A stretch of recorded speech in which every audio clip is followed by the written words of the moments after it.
Okay, first... Oh boy. First, to explain why I am streaming this game. So this is, as will become apparent for anyone that decided to watch the videos on YouTube, this is a continuation of the Let's Play that I was doing. And I will be continuing streaming this because I never felt that I could get into a good mindset to continue Let's Playing it. It's a different, for me it's a different feeling streaming compared to Let's Playing. Like, I have to be in a different mindset, which I could never get into.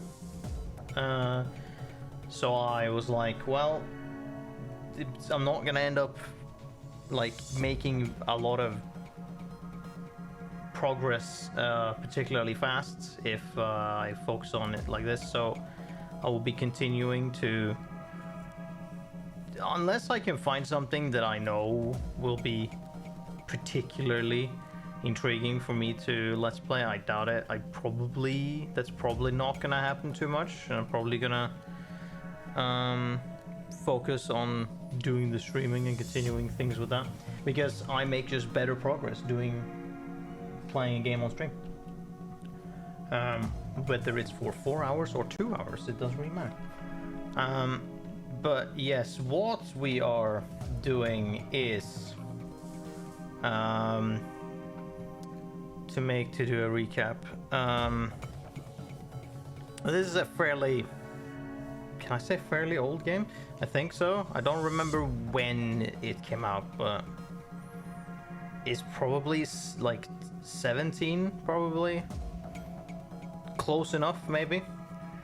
Well, let's see. So what has happened is we got a message, an automated message from our buddy, saying that he is dead and someone has killed him. And we are offered money to find his killer. And that is the beginning thing.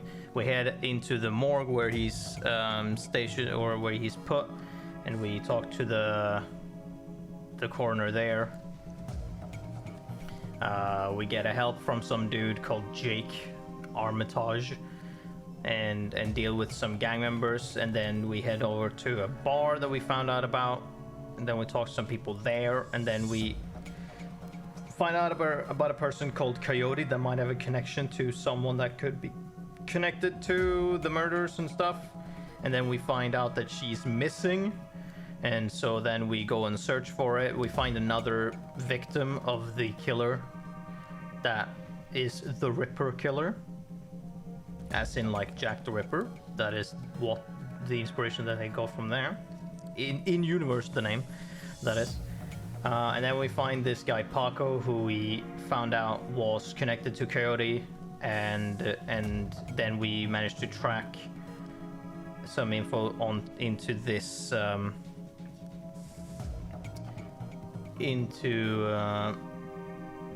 these apartments, and we managed to do a side thing where we found and saved a dude's son who had been, or rescued, more or less found. Rescued a dude's son that had been taken and was gonna be killed on camera for the lulz, as far as I can remember. And so now we're gonna go up towards the top floor to find Coyote and save them. Also, your comment is wholly inaccurate. The last game I played just last Friday was Atomfall, which is an FPS.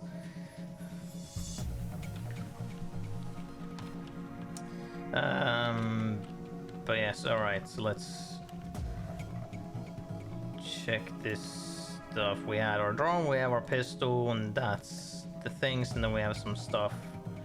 And you have an SMG, a baseball bat, right, and 2 medkits. Got it. Alright, let's move along and see what we can move or do. We don't have any emojis for stream. If you mean custom emotes, then no. I think I need to be an affiliate at least to get that, and I am of no such status. Or I also have to, or I, also that I need to put effort into doing that, and I don't. I neither have the ability to, nor feel the need to do so at this very moment.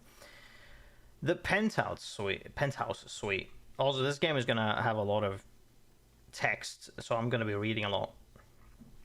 Stevie J's penthouse. I've forgotten that names, but I'm gonna assume this is the person that we found out about.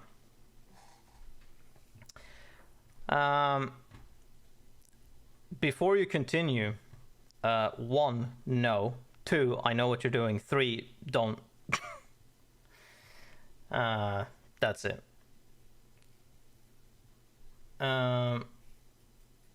CBJ's penthouse apartment might have been nice at one point in time, classic even.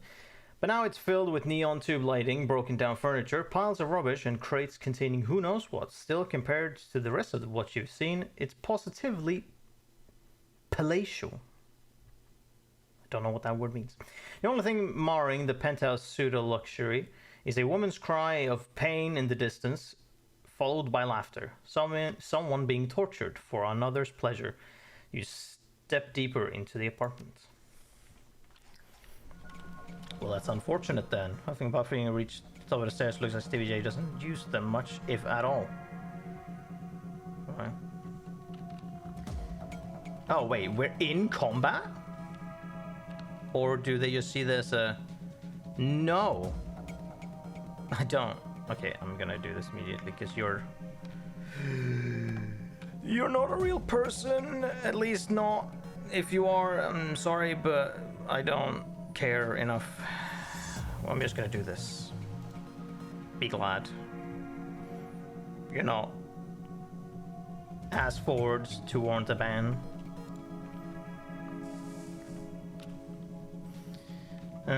Why I'm doing that is because, or shifting a screen is simply because the game is old enough to only have like full screen, or like I don't have a way to do like borderless full screen well, or borderless windowed well, so that I can click out of the game so it's full screen, so that it will minimize and open up again immediately. So I can't, it will fuck with like frame rate and stuff. It will be weird if I have to do that back and forth too much, so that's why I'm shifting the screen. Did I get just a bunch more points? I clearly did, just by walking up some stairs. How nice. Okay, yeah, I don't get anything until I get there. Auto reload. Reloading ammo costs 0 AP. That's pretty nice. Overwatch, if not yet unlocked. Wait, how could I have gone that?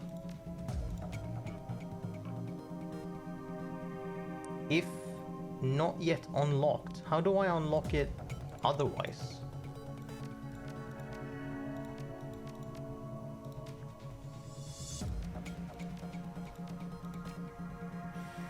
No, really, how do I unlock it otherwise? That doesn't... Oh, just... Oh, okay, you just get it. Okay, it's within each, like, general branch. Or just... Is it just 2? I guess just close range or ranged. And if you... And you get Overwatch, if or whichever. I sure hope, yeah.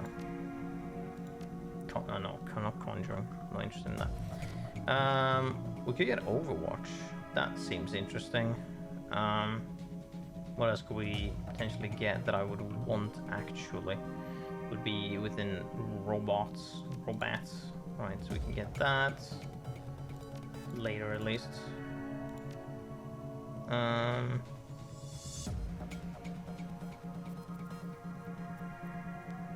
Let's do, yeah, let's get Overwatch.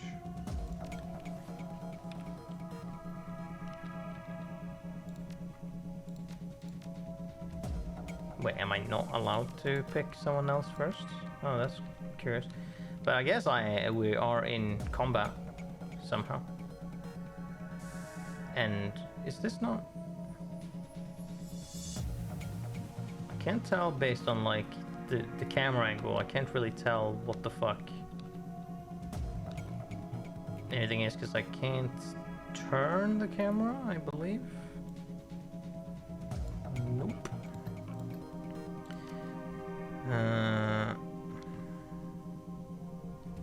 Man, my drone is not online either. Okay.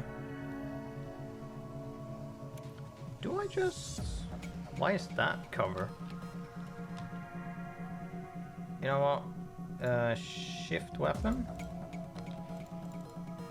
Yes, and move here. Sure. Oh, I see. Trank? Is that his name or a weapon he has? So this is some intense music. Dun dun dun dun dun dun dun dun dun. Oh, okay. No, we're not in combat. This is just okay. I didn't know that the game would have like these kinds of the floor is quiet, save for a loud humming of fluorescent lights. It seems like you have dropped on Stevie J and you have the drop on Stevie J and his men. Crund. Okay. How nice. Can I like wait? Not end. Yeah.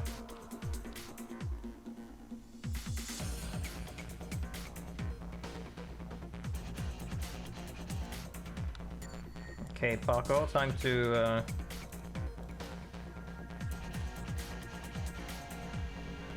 I don't need AoE. Okay.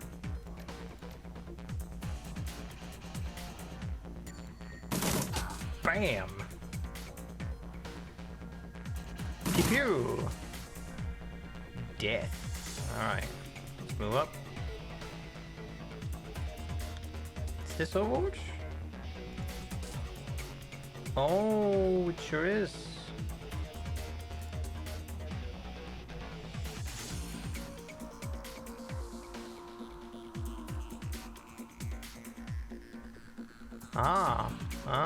Yes, indeed.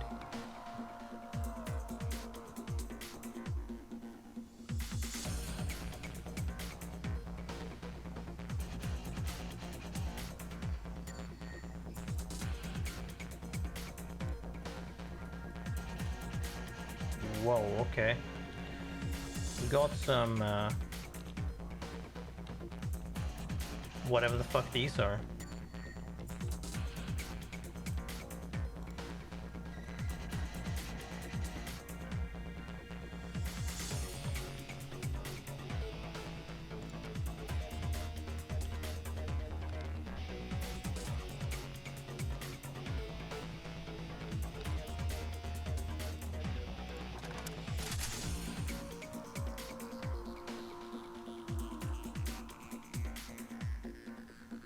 Room beyond the bars is a stinking jumble of burned flesh and dog flop. An enormous hellhound, its fur streaked with whip marks, growls low. The eyes of a second hellhound burn menacingly in the corner. Shove the zebra meat through the bars. There's zebra meat? Let's devour zebra meat in a few massive bites and they let out a contented growl. Oh, I had zebra meat on me, right? I think I remember picking something like that up. Good, they are no longer hostile.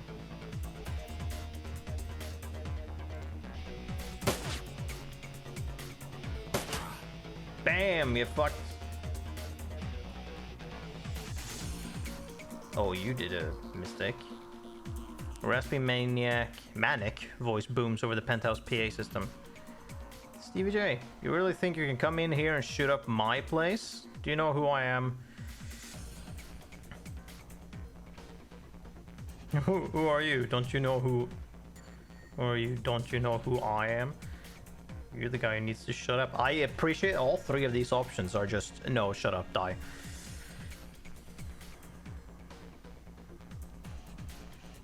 You're the guy who needs to shut up.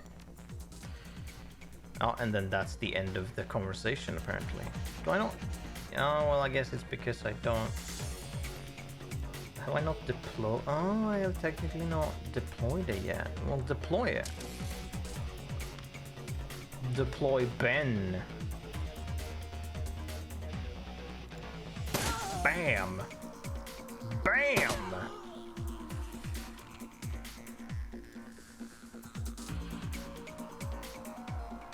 Can I? Okay, so I need to move over here, I guess. Oh, that's Stevie J specifically. Oh yeah, I peppered him, nice. Oh, ow, okay, well, you are about to super die. You ran really into my range, huh? Okay, well.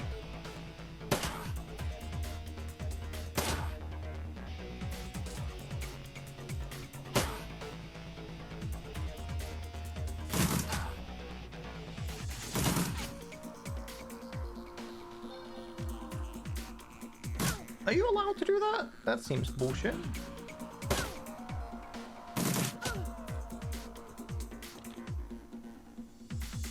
I guess, like, standing near the walls isn't considered cover. Have to be near a pillar or some shit. Okay, well. Oh, they have one? It's this point that I would like to be able to... Oh, no, it just says wounded 3. So I don't get... Okay, well. Well, I can use this as well. So let's do that.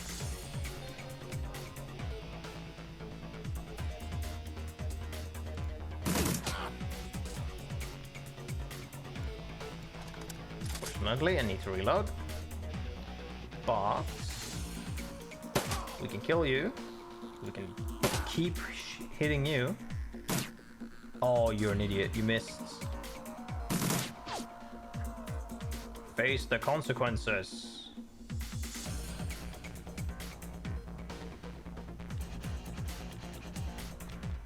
We just got 2 of you. Very nice.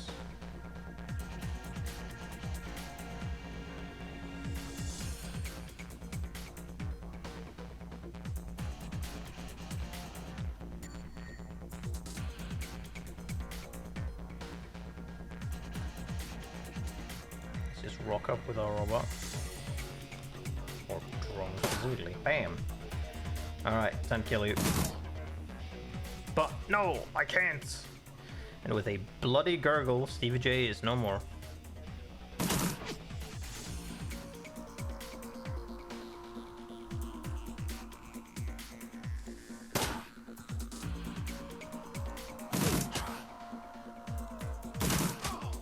Don't think so, buddy.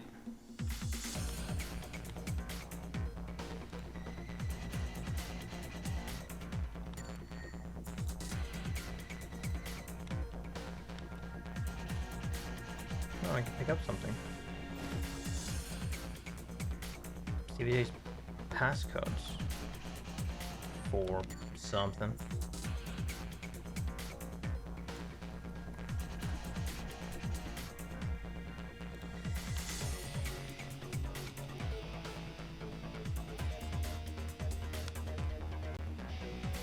Oh, I have to go through that door. Okay.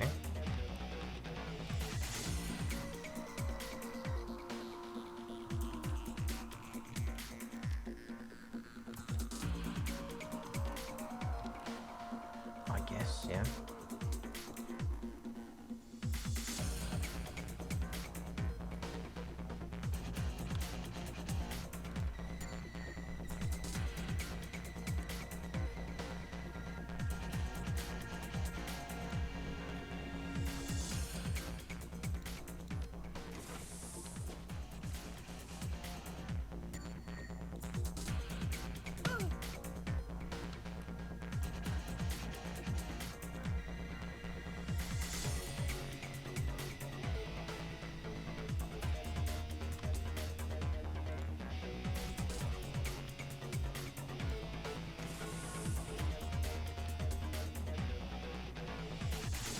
Alex, well... Phew! Fortunately, I have to reload now.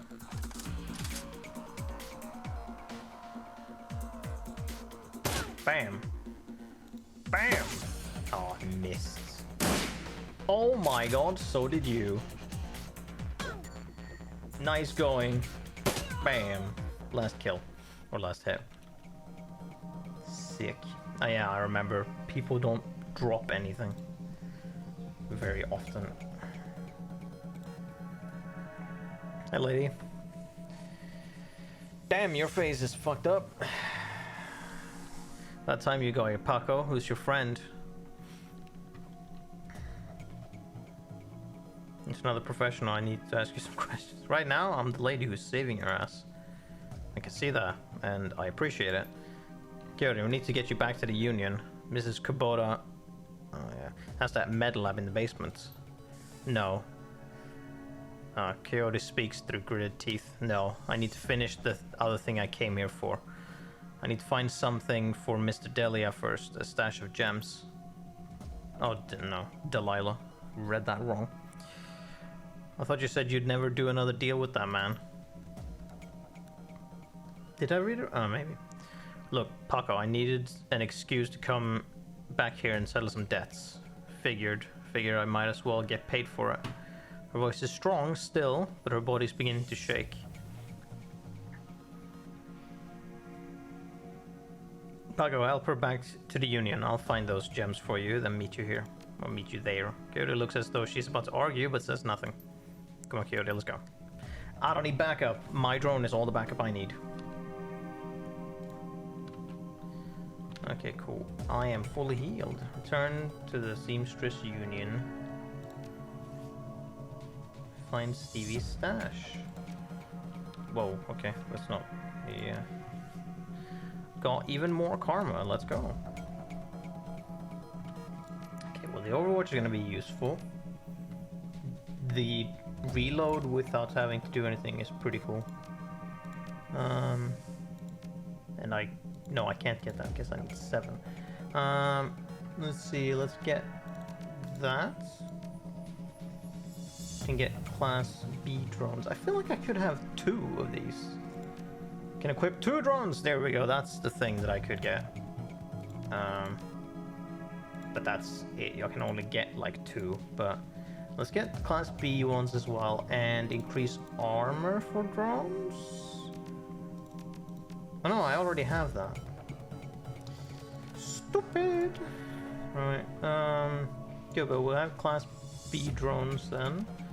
So we need intelligence 4 in order to get equip 2.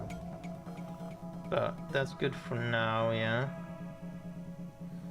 Then we already have 1. We don't need anything in these. Yeah, we just save this then. I remember that. I don't think I want anything here. So charisma is done for. Willpower is, yeah, I'm gonna be done for that. I'm probably gonna eat shit later on because of that, but either way, we're gonna get drone control and drone combat. So we need more. Don't need more biotech. But we need more intelligence because of the drones. Drone weapons, we don't need any more. We don't need any more regarding that. Dodge, probably. And pistols, range combat quickness in general. There's a chance to be hit by enemy physical attacks. And chance to hit in range combat. And then this is health. And reduce damage from attacks in general. Right. Confirm. But we don't get that robot. But it's pretty neat still. Yeah, I need to go to like a merchant in order to actually get another healing item. Where's my drone? Oh, there's my drone. There we go. Now we can go around and search the apartment. I was holding tab, which is not the button for... I don't think there's a button at all for like finding stuff because this game doesn't quite work like that.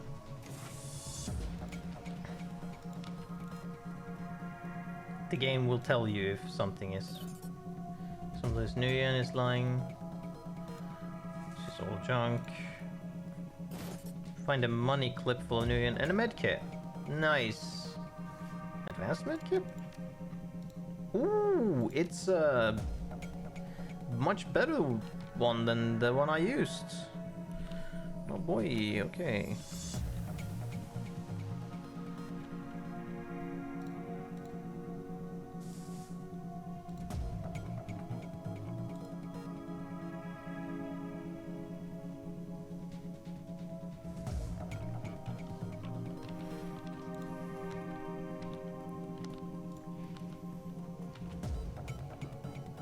Oh, is that also a thing that... No, it's... Okay, no. Alright, let's keep looking around. There's nothing connected to this room. This isn't anything that I can interact with. Nope. Is there anything I can interact with in here? An incredibly messy kitchen that has nothing. What's in this? Is this an elevator? It seems to be. Okay, let's open this door. Hello. Ow. Minus 1 AP, which was in this game what now?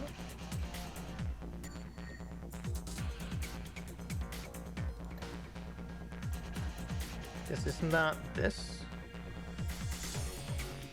Clearly not minus enough. Hello, chess. Increase accuracy. I don't think I need that. Also, I need to activate Ben again. Shoot the dog.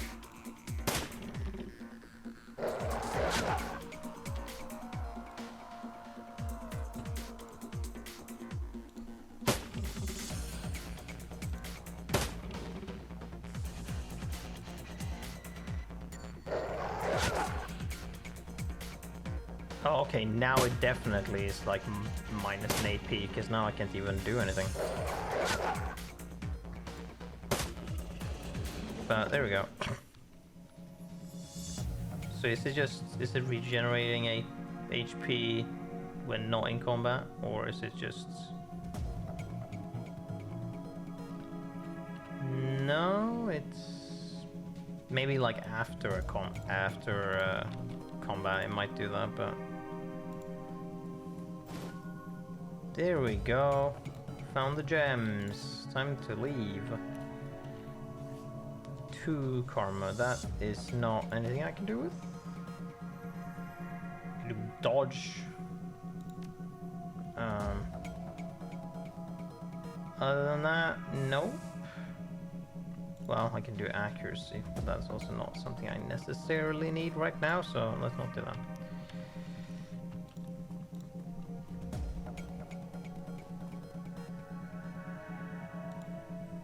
Deliver the stones to Mr. Delilah. Who is where? I don't remember where they are.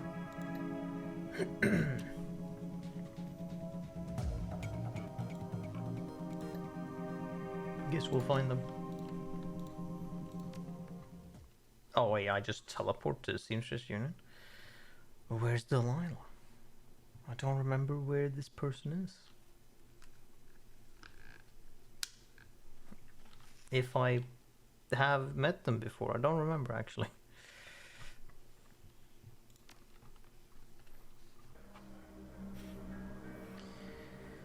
I mean, I guess we'll find out. Mrs. Kubota is tending bar herself when Paco carries the mangled and bleeding coyote into the Union. As soon as the boss lady lays eyes on her missing bartender, the place gets quiet fast. By the time she rounds the bar to meet you, Coyote is the color of wet spackle, and there's something new in her eye, fear. This woman has faced down hellhounds, but the sight of Mrs. Kubota has her staring at the floor and mumbling. Woman, how dare you miss 2 shifts and then come back and bleed on my floor? I'm sorry, Mrs. Kubota, I had a run that went bad. I hate this lady. I hate this lady because she keeps speaking in like saying like singular Japanese words every now and again, and it makes me cringe. just like, oh, lady, please. I know that you're supposed to be like half Japanese here, based on the fact the game also uses new yen or new yen, like the currency, but Soka, I can see that your arm is a mess. Was this your crusade again? Do not answer. It will only upset me further. You caused me to worry about your Coyote, and that distracted me from my business. No, you also do this shit? Oh, come on. I didn't know there were more fuckers that decided to be like this. Hi, Mrs. Kubota. My apologies again.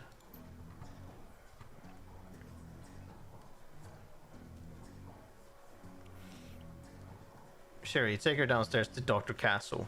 What a name. Yes, ma'am. Also, I forgot about you, Miss Sherry Bomb. And tell Castle to put something new and shiny where that arm used to be. Oh, she's missing an arm?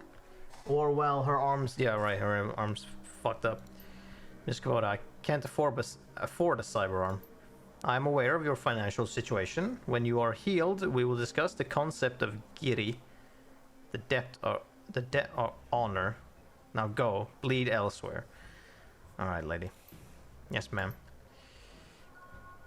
More karma gained. Okay, what about these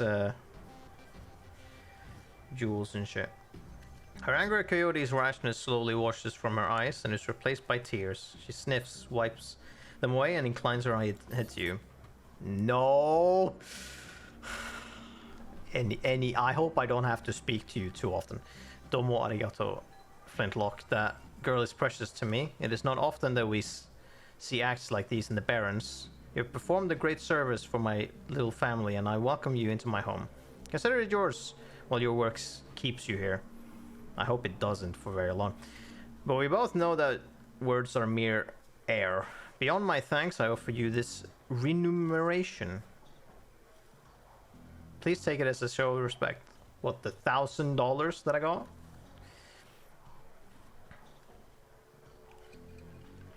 Oh yeah, whiz is like some kind of fucking slang. This looks like my kind of place. I don't know about that. I could use a bunk. You will find more than a bunk, Flintlock. There is more to the Union than meets the eye. Below us is a small facility available exclusively for discriminating independent operatives like yourself.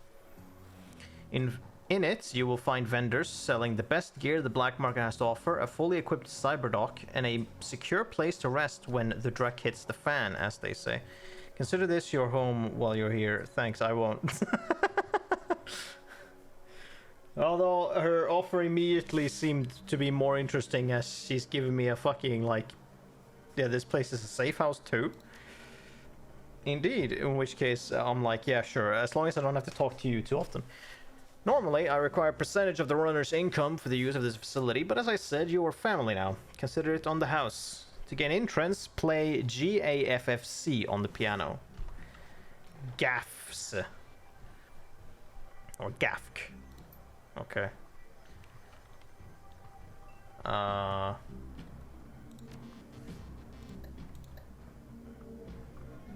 Did I, like, not do...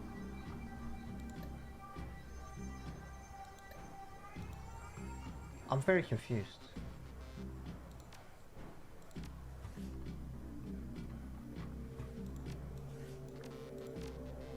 Because I have them. Wait, also, what was that? Projection mode perspective. Okay, I don't know what that's supposed to mean. So, like, I don't have the thing. Because I have these. Can I not, like, give them back? Who the fuck's Delilah? Who's a dude? I don't know who and or where they are. Van Grass, I recognize your name. Who the fuck? Oh, that lady is not there anymore.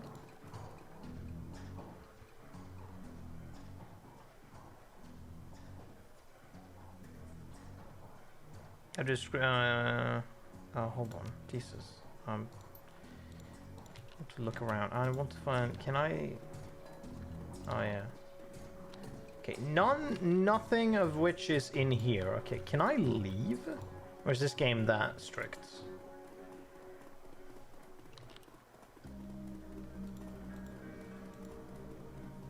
The game will not. Okay. Here's the thing with that.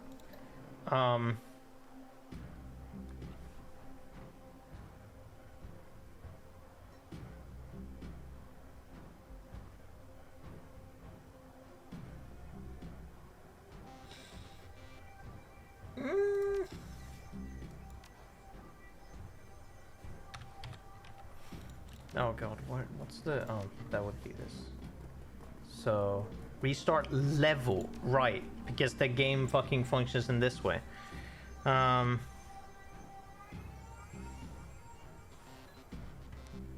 So, like... Rewind? Ah, here we go. This is...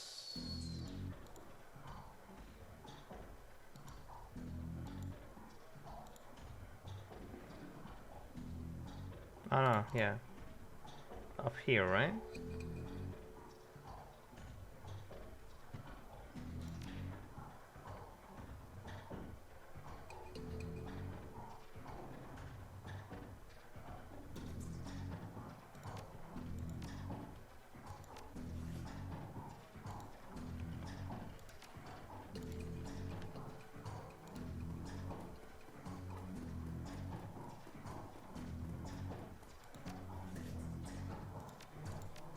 Okay, I can save. Okay, let's do that. And then we do that. Rewind. That, I guess, yes.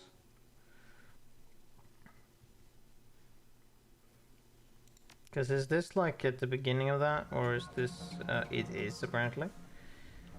I'm very confused because like, okay, then fuck it. Frankly, whatever.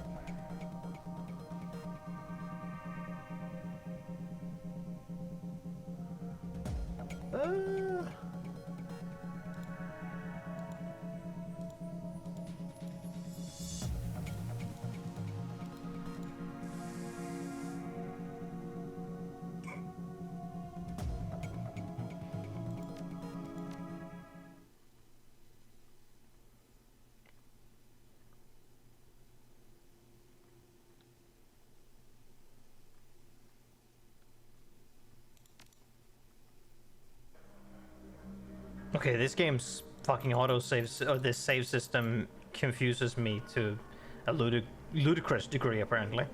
Because I saved, but then it's like, no, because I guess you rewinded.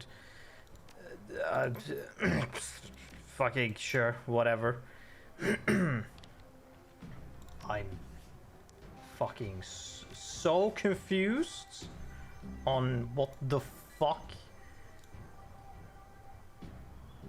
But I like, because I had clicked save and then new save, but it didn't save me here. Game saved, except like it's because, oh boy, whatever. You know what? Fuck it. If I didn't get to cash in on those, who fucking cares? Whatever, it doesn't matter. Oh, there we go. We can ask. Okay, where? Back bar, that's usually where he does business. I didn't see them. Okay, bye. I'm gonna... Okay, I can... What's the back bar? Over here? Because, or do I have to speak to this fucker to get back here?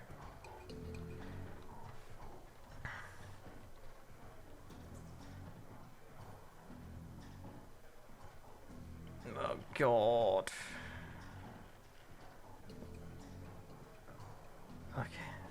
Okay. I need to not focus on like one thing because it's not gonna fucking let me. This game is very, very linear, weirdly enough. The hulking troll bouncer is the immaculate suit. In the immaculate suit, stands as impressively as ever. The absence of dust on his broad shoulders is the only real indication that the man ever moves. He nods to you when you approach. Evening. I see Coyote's back, looking only a little worse for wear. Yeah, we have you to thank for that. Having her back part, yes. I didn't rough her up, if that's what you're wondering. If I had any reason to suspect that, you'd be on the floor. But seeing as how you walked in together, I'm going to assume you had something to do with her being found. You have my thanks. Couldn't stomach losing anyone else so soon after what happened to Sam.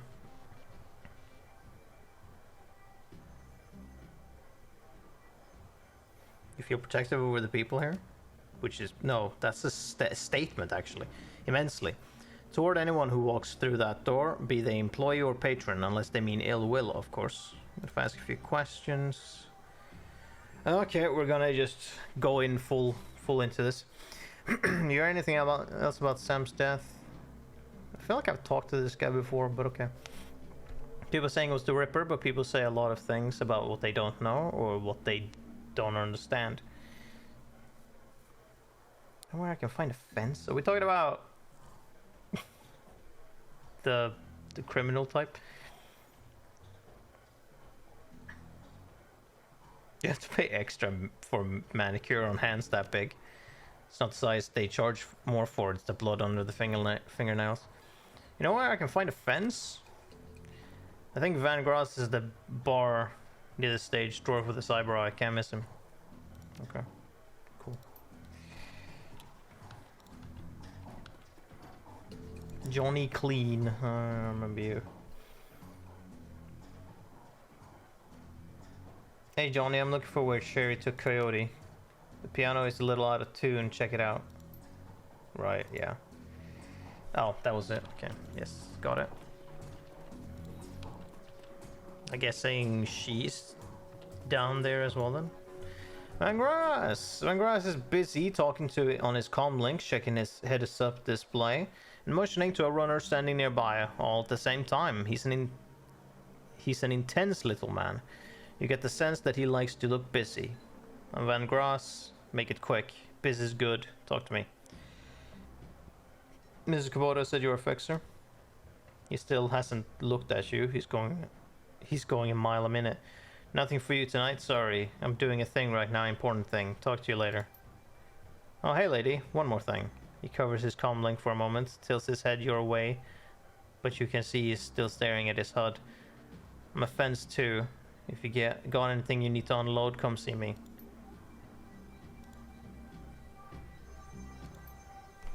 Okay.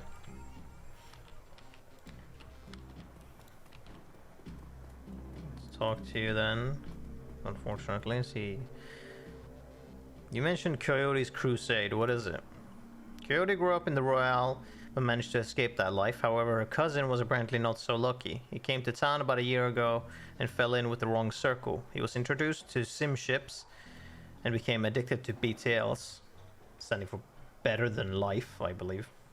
Coyote has been tearing her way through ship houses for months now, searching for him and acting as a one-woman cleanup crew. Any Johnsons or fixtures tonight? Yeah.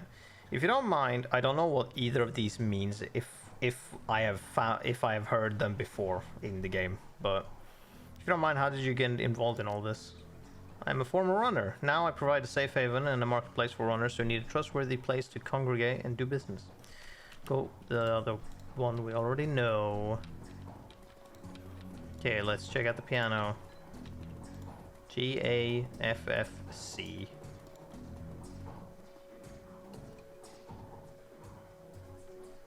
Well, I mean, yeah. As you slowly peck the notes out on the keyboard, they spark a faint memory of wonder, immediately forgotten as the entire piano slides to the left, revealing a hidden staircase. You descend the stairs into the Union safe house.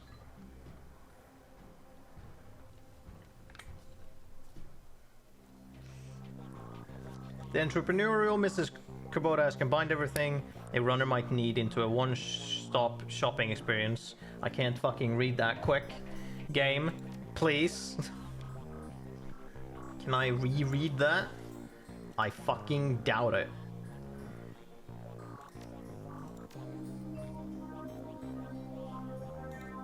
Nope, well, you know.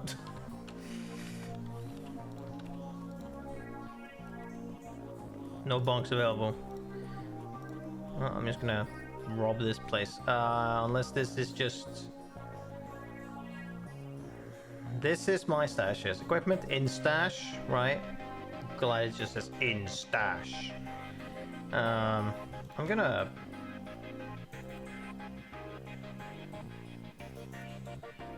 Drag? Yes. Good.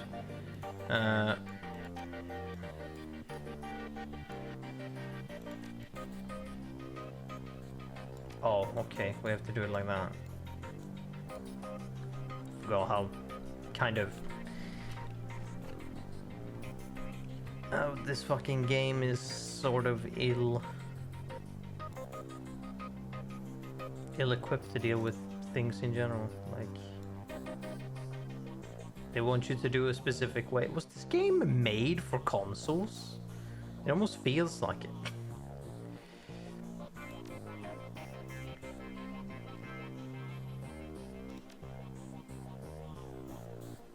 I guess a fire grenade, yes.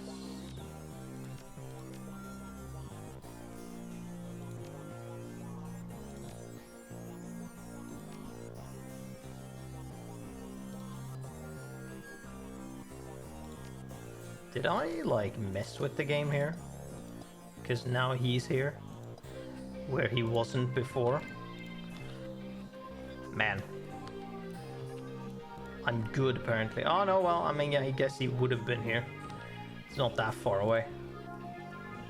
Dr. Sarah Castle, I can't speak to any of these? Yes, I can. There was a speech bubble over. You have an imp on your shoulder. Make it quick, I need to operate. Thanks for helping me out back there. I'm not gonna... looked like you could use a hand. Looked like you could use a hand. Ouch, bad joke right now. She looks down her mangled arm. Okay, folks, I'm gonna have to ask you to go sit in the waiting area, watch some trivia or something. This young lady and I have to work to do.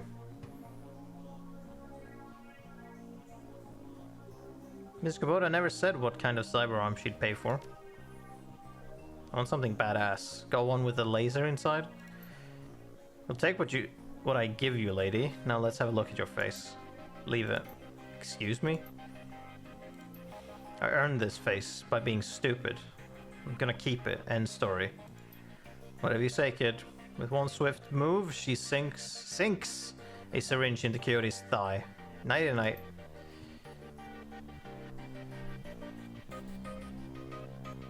And now you're good to go. With a big scar on your face. Coyote looks both better and worse than you last saw her. All the gaping holes are plugged and she's sporting a shiny new cyber arm. But now that the adrenaline has worn off, it's clear she needs some rest. Good morning. Thanks to the miracle of modern science, combined with Doc Castle's magical healing powers, I'm almost good as new. Better, really. Nice arm. Thanks, Ms. Kubota. Will have me working it off for the rest of my life. She notices your expression. You look like you've got something on your mind. I have some questions. What kind of questions? About Sam Watts. What about him? He's dead. Holy Trek, Sam. I can't say I'm surprised. He was a downward spiral for a long time. He was on a downward spiral. What can I tell you? Tell me about Sam. I heard you liked him. I did. He made me laugh. No one else seemed to like Sam's jokes. Jesus, but I did.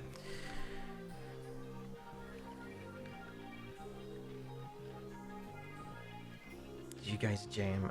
Is that slang? No accounting for taste. Sam made some bad jokes. Did you guys jam? I'll find out if this is slang. Whoa, yep, that is slang for what I thought it was. I think. Yeah, definitely. Easy lover. No, it wasn't like that. We were friends, I guess. I knew him the best of everyone here. Sorry he's gone. You served Sam the night he died. What do you remember about that night? It was a pretty average night, regular crowd as I remember. Sam was drinking with a guy named Armitage. Jake Armitage? Yeah, you know him? Met him. He's a charmer too. She bites her lower lip. Unlike Ginger's. Oh. Anyway, Jake and Sam were having a few. Well, Jake was having a few. Sam was tossing him back, but good. Eventually he got loud in the way he sometimes did when he mixed drinking and who knows what, and Mrs. Kubota wanted him ejected. Mr. Clue wasn't around, can't remember why, so she asked Jake to do the honors. Jake dragged him out the back into the alley, and that's the last time I saw Sam. He said he got loud. Do you remember what he was saying? Standard Sam Drac. How he grew up rich and didn't deserve this. How he hated his mother. How he loved his mother. It was pretty pathetic stuff. I feel like this is a stupid question. Did Sam have any enemies?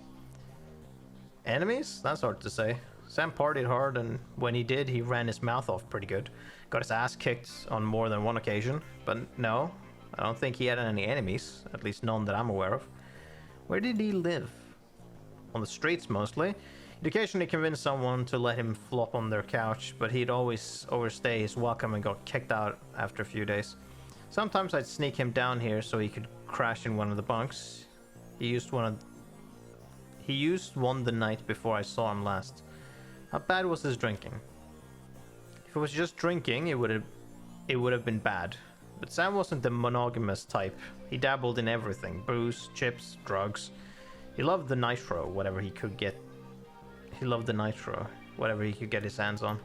He wasn't always like that, but once he got sick, he started using more and more stuff to try and forget about it. Sam was sick? Dying. Didn't you know?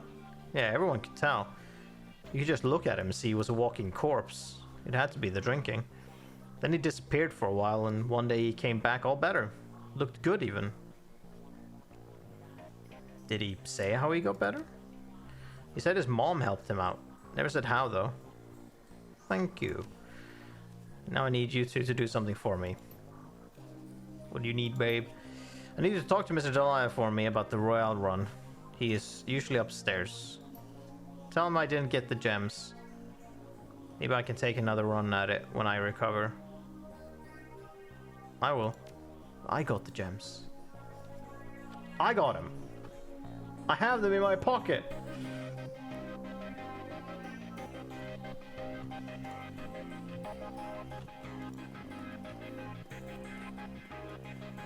Oh, now did Paco fucking piss off? Yes, he did. Alright, investigate the bunk.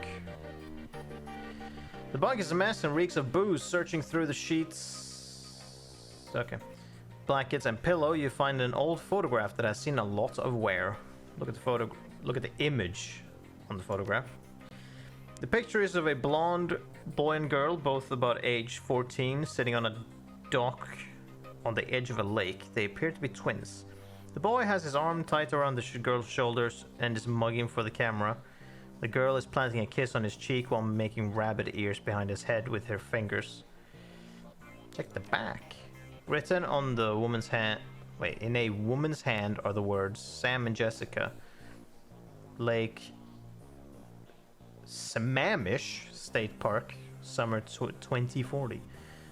Pocket the photo. Alright. Can I talk to you more? Oh, I can. Back, I think the highlights of the Wolves game will be on soon. Want to take a load off and watch with me?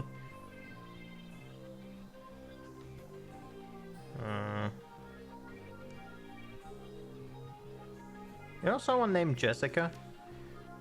No. Why? It's the name of Sam's sister.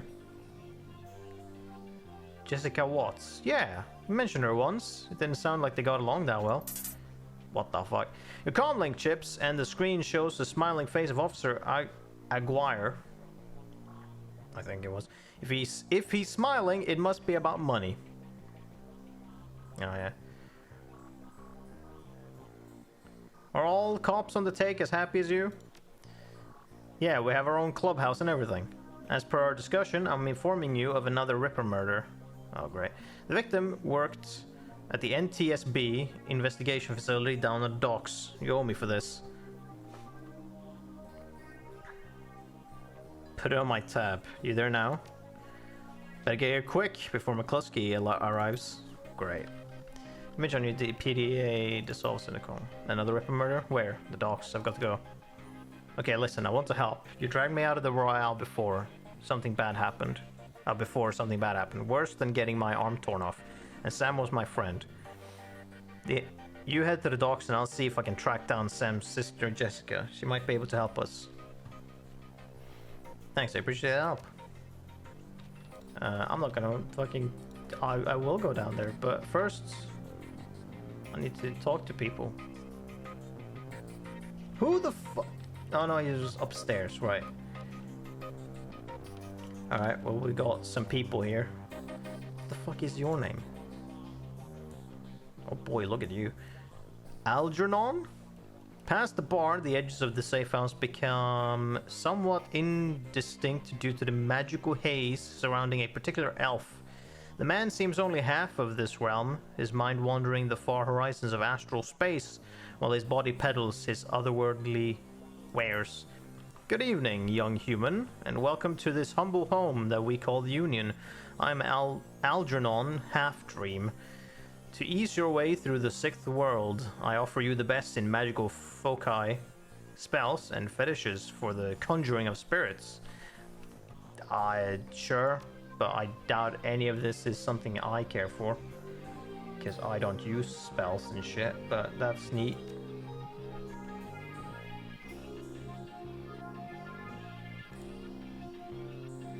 Okay, game, sure, yep.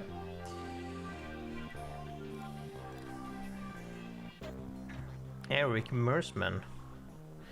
Change your clothes, change your life. Wait, change your clothes. Change your clothes, change your life, right? Not only will you look better, not that you look bad now or anything, but each one will help to keep you on the right side of the ground. Take a look. Okay. Oh yeah, so I've already... This is where I got my ninja outfit.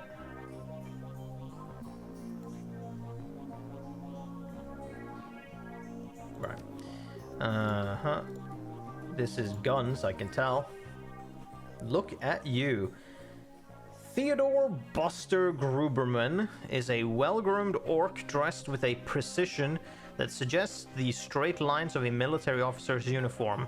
His hair is cropped short, high and tight, as they say, and the neatness this presents is only compromised by the uneven tusks protruding from his mouth. The only other defect in this picture of perfection is the man's cybernetic right arm, which is obvious enough to be noticeable, but not so obvious as to ruin the line of his suit. TB Gruberman, okay. When he speaks, the orc's voice is soft and thoughtful, and he talks almost exclusively in numbers. Calibers, ranges, rounds per second, arc of fire, razoring factor, tensile strength, and, of course, price.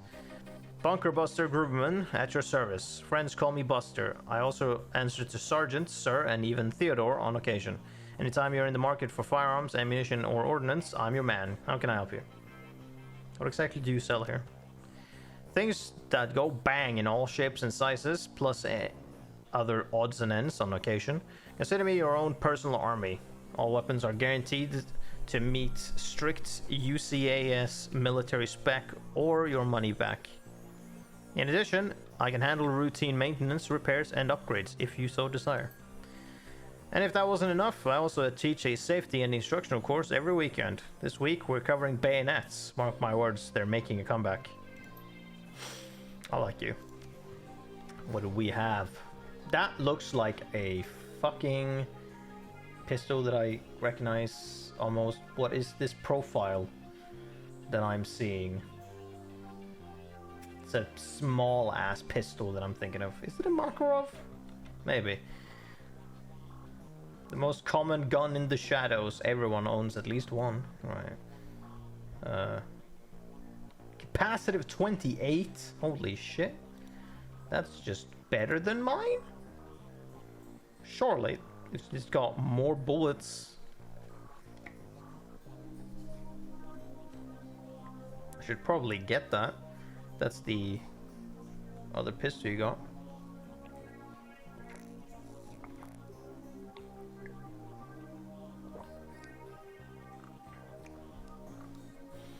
Yeah, I should probably buy this.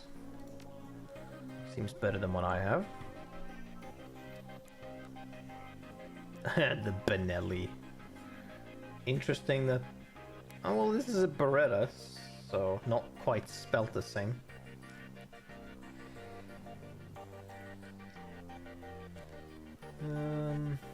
Yeah, I don't want this C-class because this doesn't attack. Concussion grenade.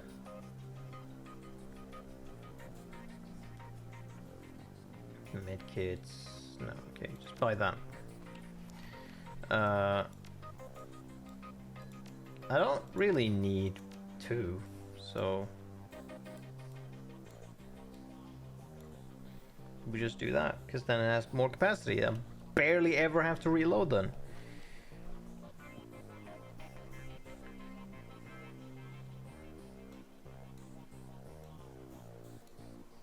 Okay.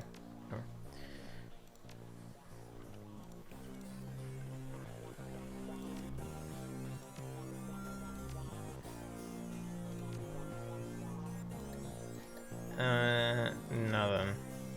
Also, yeah. Or was there anything here? Was there intelligence? Yeah. I do need intelligence 4 so I can have 2 drones. So, intelligence 4! Let's go. Yes. Fantastic.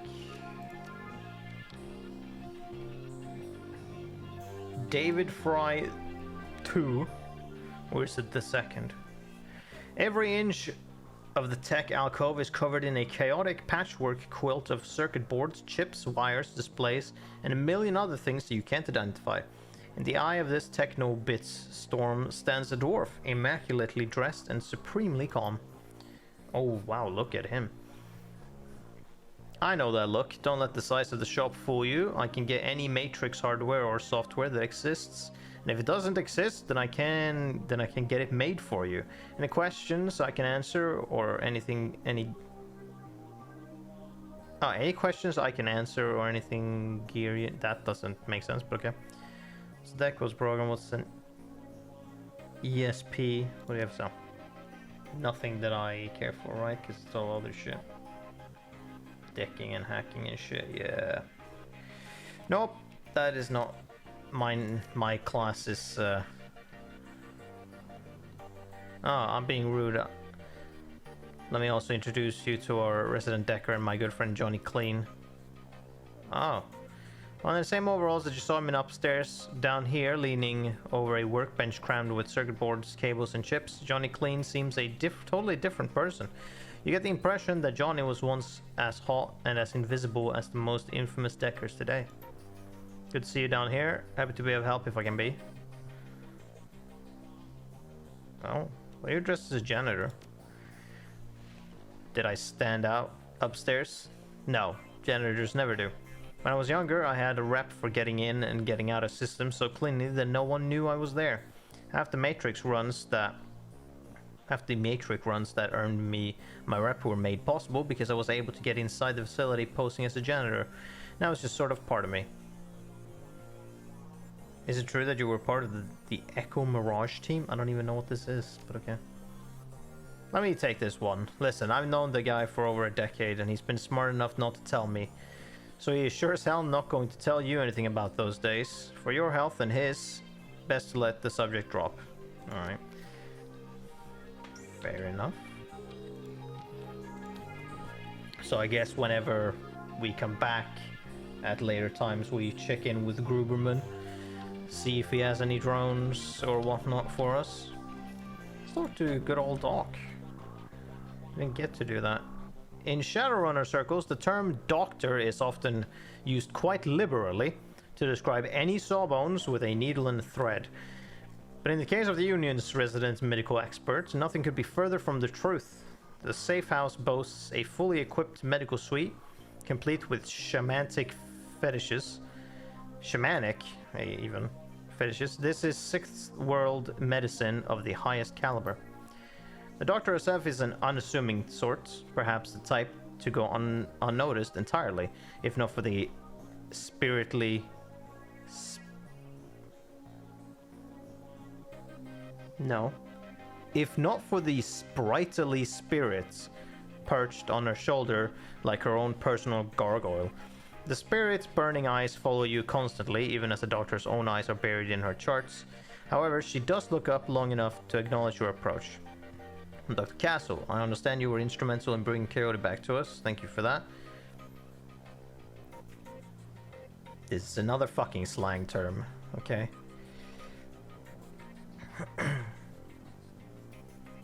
I suppose you were the one who patched her up. Impressive work. Thank you. It's a shame she wouldn't let me repair her face, though. I can tell you're surprised to find a full-service med bay under a dive bar in a slum. Don't be. This is a Shadowrunner bar, after all. For a purveyor of cyberware and trauma kits, there is no better place to set up a practice. I patch runners up, install and maintain their cyberware, and provide medical supplies for their runs. I may not be as mobile as Doc Wagon, but I'm the next best thing. Can I help you with anything? Okay, tell me about... sure, tell me about trauma kits. Trauma kits are fully automated stabilization units that include a defibrillator, spray-on synthetic skin, and medical nanomachines. They can save a runner's life if you move fast enough. So if you are bleeding out, one of those can get you back on your feet. Exactly, but you have to be quick. This is Doc Wagon's own field tech, but even their stuff has its limits. What cyberware do you have available? Okay, that's just... okay. So I have a data jack. Current essence after operation. I don't know what the fuck this is, but okay. Oh, this is too expensive for me. Aztec technology. Oh, good. Like Aztec, Cyberleg. Shiwaze? Bone lacing? I don't know what that... Ares dermal plating. Adds 2 armor, plus 1 body. Adds 8 HP and plus 1 quickness.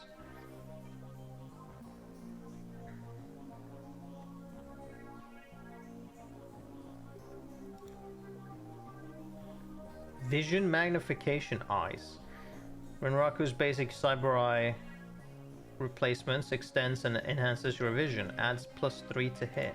What happens with this then? Essence after operation 4. I don't know what that means. Essence costs. What does this like mean? What is this about essence? I don't know what this is supposed to mean. We can get some arms to get 6 more HP. But I don't know what this like means. Okay. I see shamanic fetishes. You're a shaman too.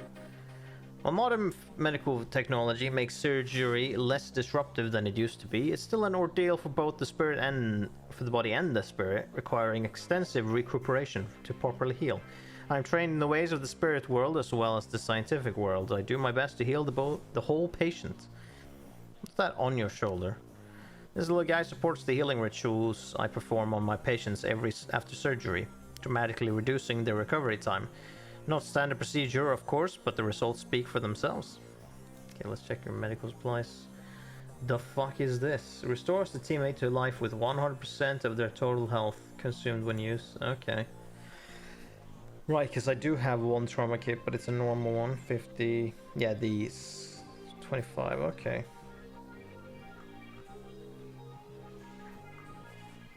1,000 for the full revive and heal. Okay. This revive kit. So there's 3 different kinds. Basic, gold, and platinum. Okay. I wonder... Oh, did I complete the... Yeah. Hold on, here we go. Can I fucking find out? Cyberware. What is this? Cyberware is technology that can be installed to augment or enhance the body. This is done to upgrade attributes. Anything installed onto a character will cost essence points. Installing cyberware installation. If you want to upgrade your cyberware, you may do so at any time when you visit a cyberware dealer. Once cyberware is installed, it cannot be removed, only upgraded. Cyberware and essence. Essence cost. Each point taken away from your current essence increases spell cooldown by 1 turn. Each point taken away from your current essence increases spell cooldown by 1 turn, which means it will do fuck all for me. Your essence after installing cyberware. You will not be able to install any more cyberware if your essence after operation is at 1. You cannot drop below 1 essence remaining. Okay. A data jack is required for jacking into the matrix. All deckers are required to have a data jack installed.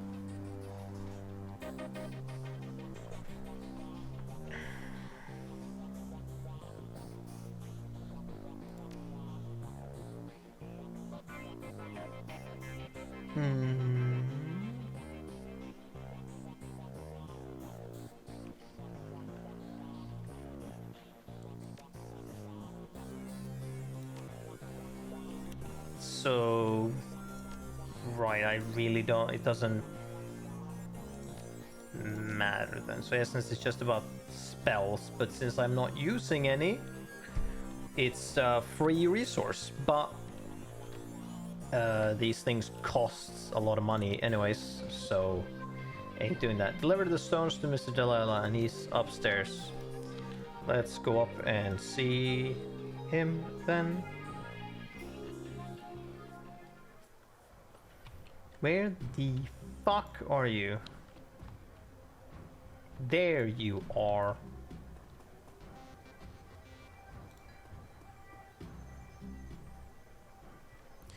Mr. Delilah looks small and tough, with an untraceable shoddy on his back and a heavy vest under his trench coat. He's got the air of someone who gets things done and occasionally does them himself. He might be an ex-runner, one of the rare ones smart enough to move over to management when he felt his reflexes slowing down. What do you want? Mr. Delilah, we have business to discuss. What business? I've got no business with you. We're with Coyote. Where? We're we. Interesting. Us. Who's us? Where is this? He's indisposed at the moment. Mention of Coyote, he finally gives you his full attention. Why didn't you say so? Coyote is late and my client is getting anxious. Where is she? Downstairs, trying on a new arm. Your rent went south for her. No kidding. Well, whatever. She's tough. She'll pull through. So, who are you two? You say you two. Wait, oh, Paco's there. Oh, so he went up to him. I was like, why are we talking about we?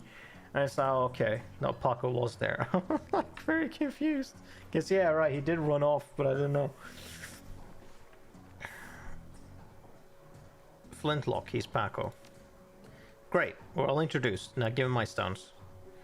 Hold back the best stones and give him the rest. Hold the back. Wait, hold the back. Hold back the pebble. Wait, hold back the pebble with the runes on it and give him the rest. Give him all the stones. There's... Did I inspect these fucking stones at any point? Also interesting, hold back the one with the runes on it and hold back the best stone. What's the difference? Give him all the stuff. I'm just gonna give you all of them. Because, I don't fucking know, and it's not my place to do anything about it. Here you go. In an instant, there's a jeweler's scope on his eye, moving quickly through what appear to be the most valuable stones. He stops when he finds what appears to be an ordinary pebble inscribed with Hebrew characters. That's the one. He pockets it. Okay, you done good. but you're late. And Coyote knows that in this case, late equals no payment. But I'm feeling magnanimous tonight, so you guys can keep more spelling, or not spelling mistakes, but like word errors. Although this game is chock full of fucking text, so stuff will happen sometimes. But you can keep the rest of the gems as your reward. Cool. Mrs. Dollar looks you up and down, takes you all in. Listen, you look like the sort of woman who might run a crew of your own one day. Might need a little talent. When that happens, you come to me. I'll set you up. Looks like you impressed him. I know offense for those gems, but I've got grass. Follow me. Why is there so many one after another? That seems weird.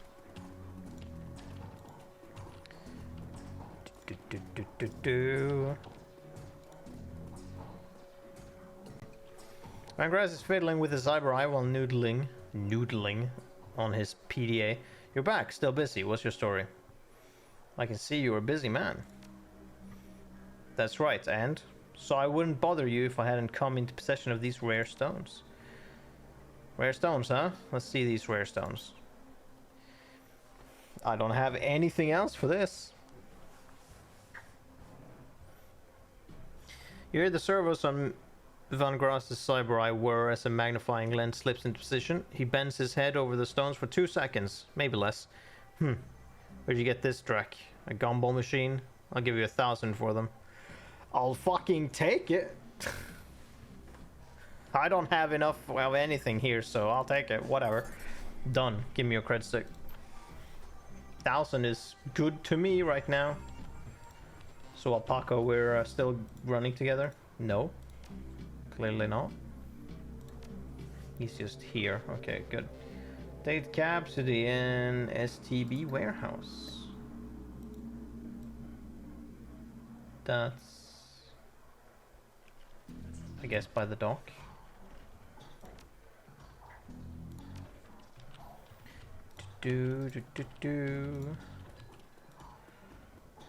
Learn everything new, do you? Nope. Alright, let's leave.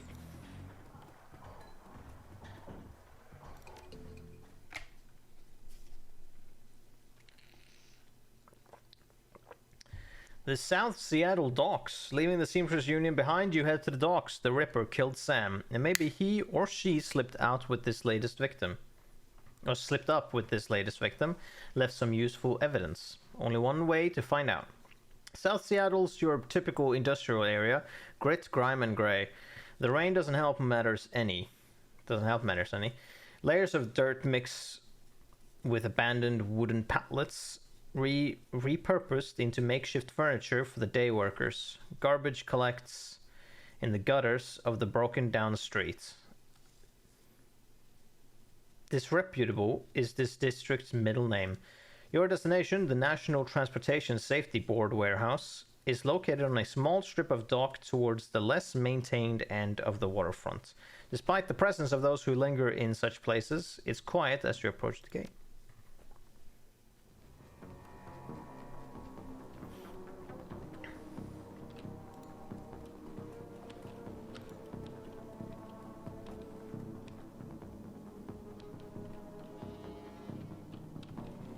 Did I have a map? No, I don't have a map. Alright, let's Yep.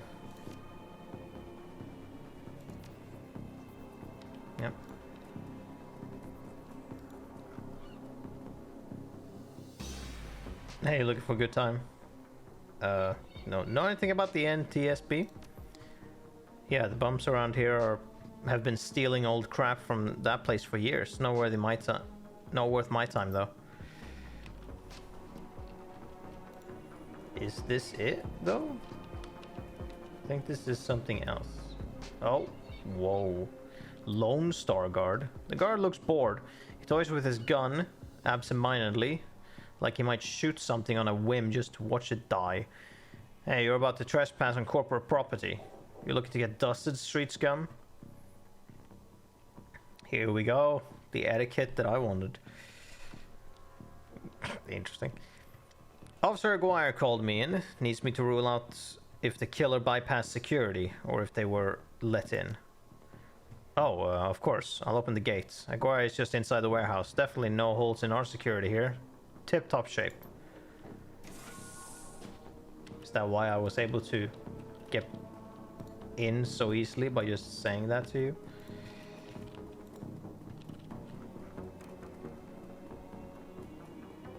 That armor is pretty effective. He almost looks like just a robot. Let me just look around.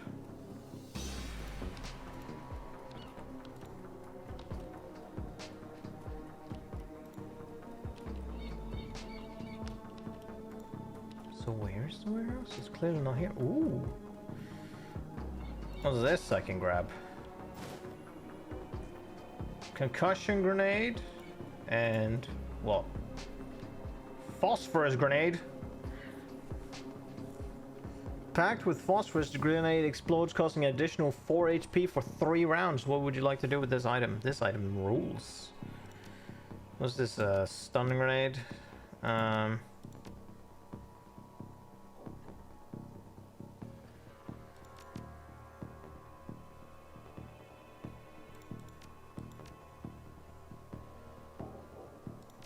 Let's just swap with a normal grenade, I guess.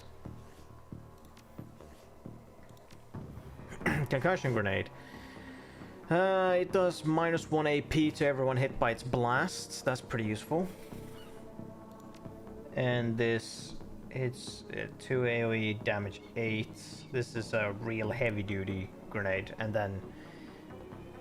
So, okay, so it causes an immediate 8 damage and then it stays as like a cloud afterwards for 3 rounds, doing 4 HP. Pretty good, pretty good. Okay, let's see then. We could get pistol 3 towards that no cost reload. We want this though. We want this first to get 2 drones.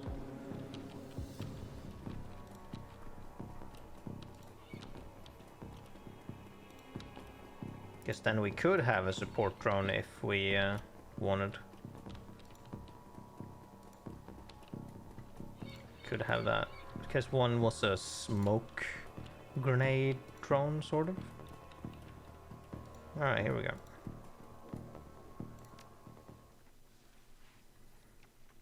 The warehouse. Inside the large grey warehouse is as typical as the outside.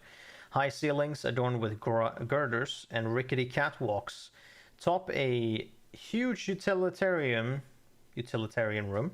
Concrete and steel walls meet a concrete floor. This is a place for storing things and nothing more. Despite the quiet on the outside, the inside is a hornet's nest of Lone Star officers going about their business. In the center of the activity is the Emerald City Ripper's latest victim. With uniforms everywhere, no one stops you at the door. It seems this case hasn't leaked to the press yet. Lone Star or no, you've got a job to do.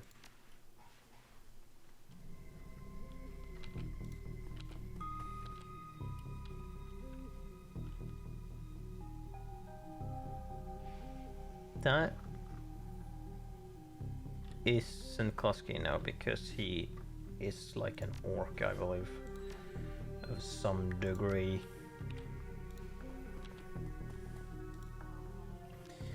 Took your sweet time, didn't you? I'm a busy woman. Who's the corpse? Just a corpse, and one that's not gonna do anything for my career, I can tell you that.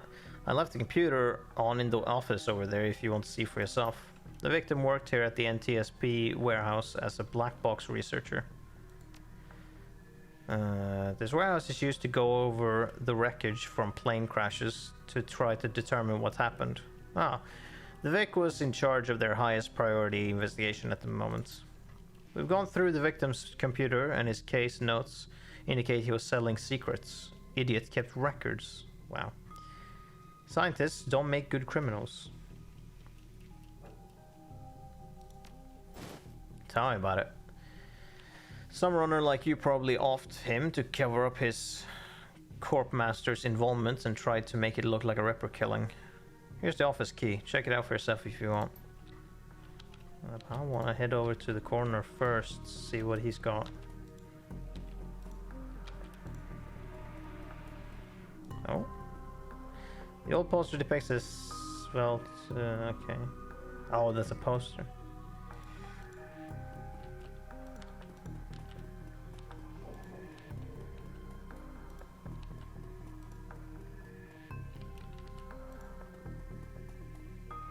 I don't know who Shannon Half's guy is. What's this about? Door is locked, but you might be able to bypass if you can go under the maintenance panel. Yeah, well. Alright, hey Dresden.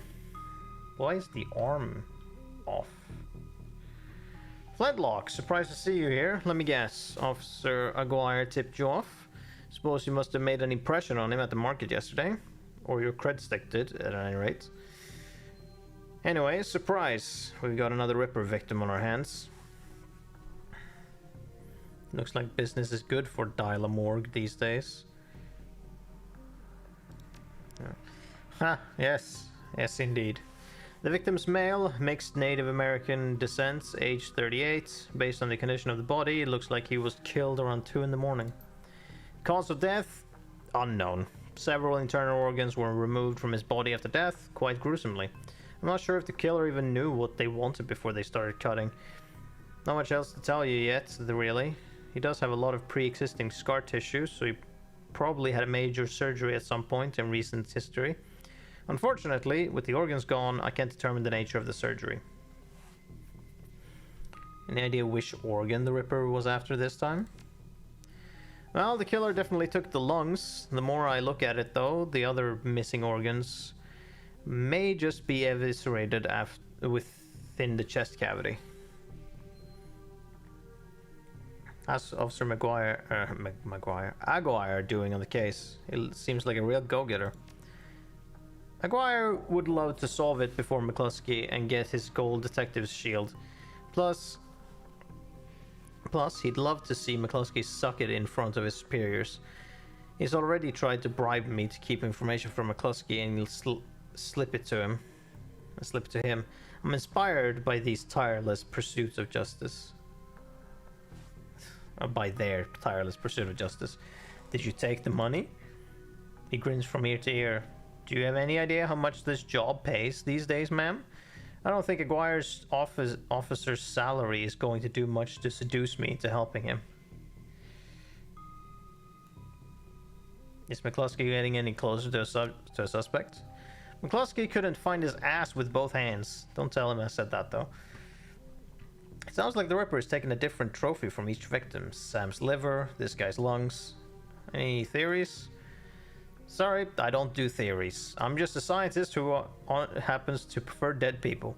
However, while there was massive damage in the chest cavity, I can see that the victim's lungs were transplants, which is interesting, since another victim's missing heart was also a transplant. Granted, modern medicine has made organ transplants relatively easy, but it is an odd coincidence. But as a scientist, it's just that, a coincidence. This is only the third body I've personally examined. One of our other branch managers handled the other two. If I find that more of the victims had organ transplants, I'll let you know. Who's that woman over there? Just a few feet over there. No clue. She just showed up. Next of kin, I think. I'm gonna take a look around. Good luck out there. Yo, lady. Sup? You're not a cop.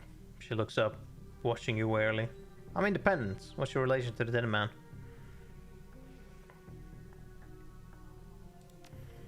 The suspicion in her voice and eyes departs almost instantly when the subject turns to the deceased. He's my brother. I've been trying to speak with him, but I'm afraid his spirit is too disoriented by his recent journey to answer me. You're a shaman? Yes, for all the good it's doing me. If I could just make contact, I might be able to deliver justice and allow my brother's spirit to rest. Were there any other witnesses? Fucking hell! All right, let me.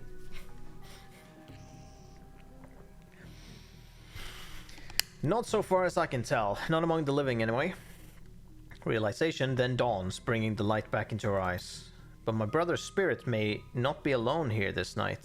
She closes her eyes and concentrates, groaning a low chant you can barely hear. Yes, there are others. Other spirits who may be of help. Her features harden in frustration as she's searching for something that remains elusive. Sighing, she opens her eyes and fixes you with a stare. But I can't do it alone. What do you need? This warehouse contains the spirits of plane crash victims trapped between worlds. They wish to help, they wish to be heard, and I think they have something to say about my brother's murder. Lone Star won't let me in there, but you seem to have the run of the place. If you can find personal items that belonged to the victims, I believe that I can summon a spirit to speak with us. I'll need at least 2 such objects. Can you find them for me? I'll do what I can.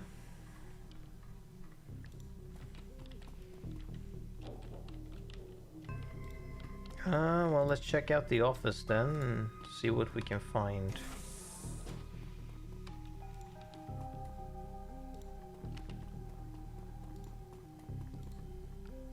The fuck?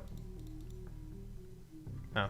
This appears to be the victim's locker. The door is slightly ajar. Inside you see several of the dead man's personal items. Inspect the toothbrush. The blue toothbrush is still wet from being used. It smells of mint and cigarettes. This appears to be the victim's locker. Okay, right. Inspect the comb. Oh. As you reach for the comb, the hair on the back of your hand stands on end. And when you take it off its little shelf, your heart thumps in your chest hard. This must be one of the items the shaman was looking for. Okay.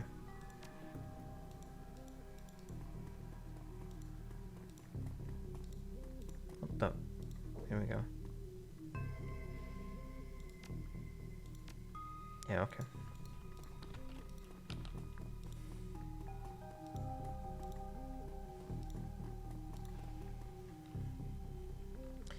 The researchers' work cyber terminal has been left on, presumably by the Lone Star investigators. Read the notes for case file 95. Federated Boeing jetliner, corporate owner Ares. The plane has had several mechanical issues resulting in a mayday. The pilot reported that the altimeter was reading it in the negative values. The co-pilot takes over the controls as the pilot leaves the cabin to investigate the rear of the plane. The pilot cannot be contacted or located by a plane steward. The co-pilot radios in a mayday. The plane crashes into an empty field in western North Dakota. Pran Whitney unmanned, Ares redacted. Interesting. 98. The file has been corrupted. Private notes. The notes that appear on screen pertain to NTSB case file 96, the crash of an Ares jetliner near the UCAS and Sioux Nation border. The crash is reportedly the result of an equipment failure. Reading further into the investigators' notes, however, you find substantial evidence linking the crash to an experimental Renraku research initiative. This information could be worth a great deal to the right buyer. You download the researcher's notes to your PDA. Oh, okay. Here, we don't care much.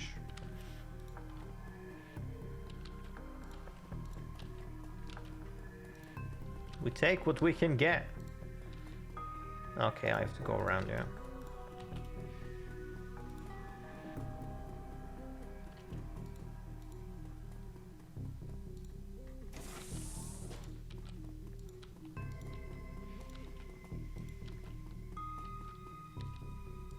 These shoes?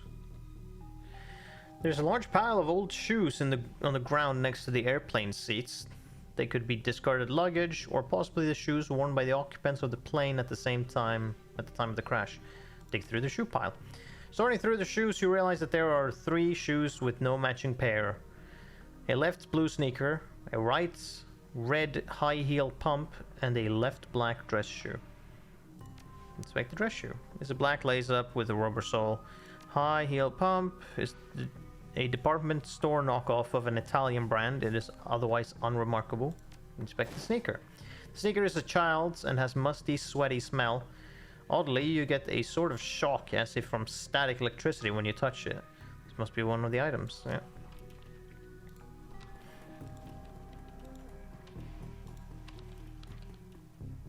Is this me looking through the window? There's an open vent on this wall.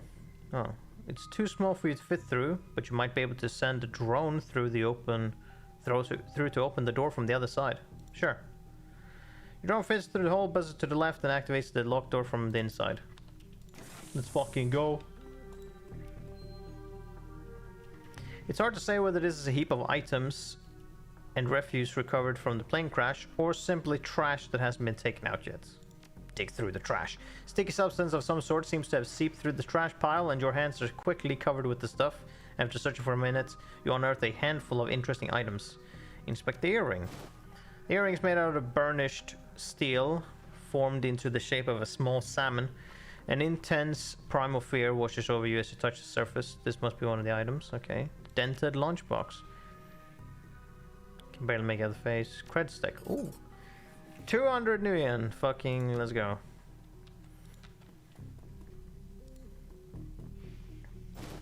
Find a magnetic screwdriver. A magnetic screw. Oh, hold on. I can guess maybe. And okay, that's it for this. Can I open this door too? No, very much not.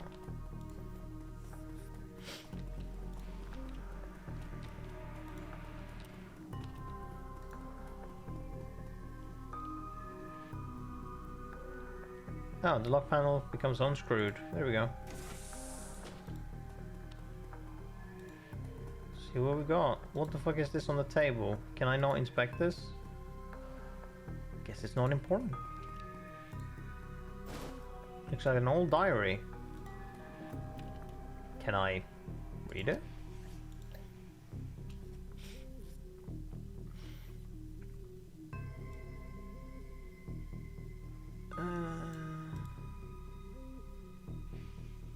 Oh, old diary of a teenage girl.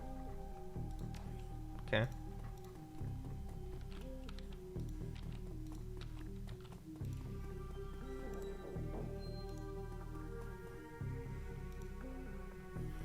Feels as though you have found enough objects. Yes, here they are. You hand her the objects you found. She closes her eyes and chants over them for a time. When her eyes open again, they're filled with tears. Thank you. These items are all I will need. It shouldn't take me long to... What the hell is all this? Oh, good lord. Here comes this douche. Officer Aguirre trails after the detective, only meeting your eyes for a moment. She's the victim's sister, sir. This is a crime scene, officer, not some Salish drum circle. Or it might be Salish.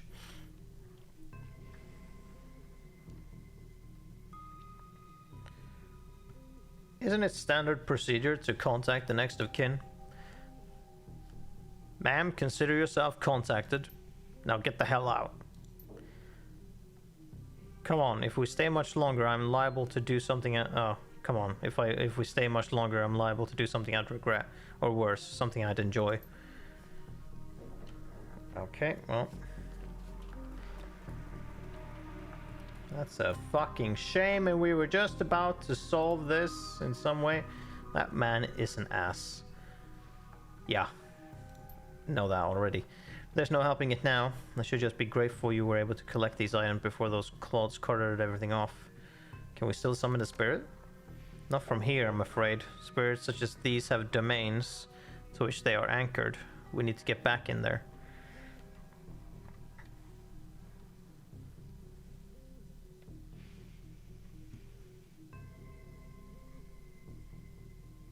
Not looking good now. Well, not looking good now, but do you have any plans for this evening? Rent cops like these won't tie up the place for long. Agreed. I expect it will be clear by nightfall. You sure you're up for this?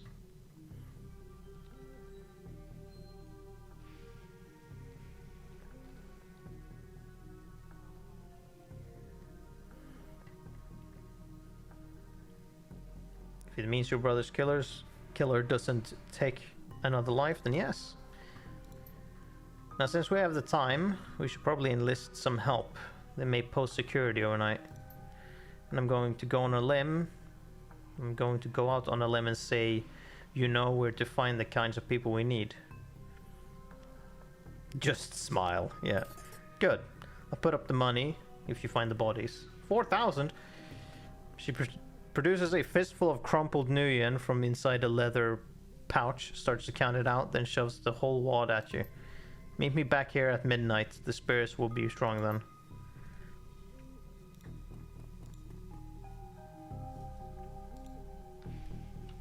Oh, there we go.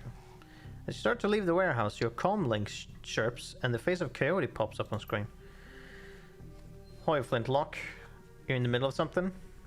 Just getting jerked around by Lone Star. Same old thing. I hear you. I don't know if I ever told you this, but I was born in the Royale.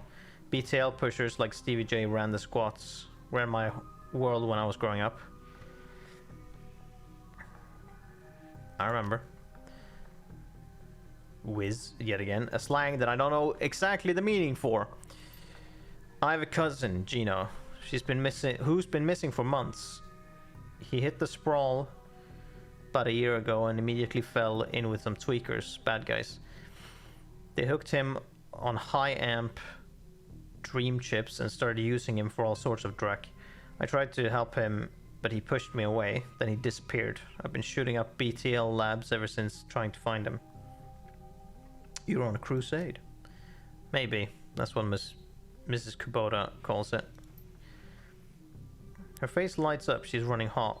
Has a serious edge. I know exactly where he is this time. Got an old friend who eyeballed him herself. I'm on my way. Paco's with me, but we could use another hand. You in? I need you right now.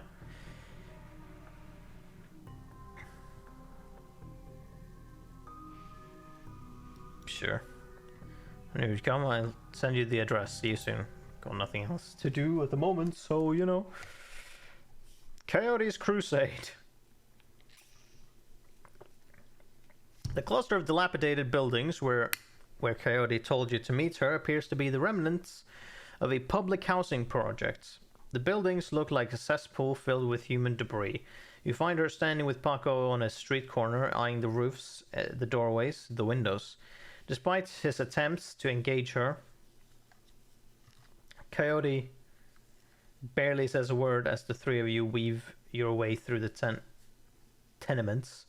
She walks purposefully, her new cyber hand flexing open and closed with each step. It's unclear whether the action is voluntary or not.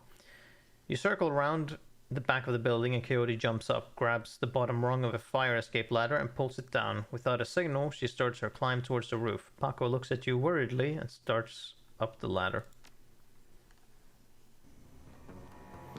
Thanks for meeting us, Flintlock. I owe you one.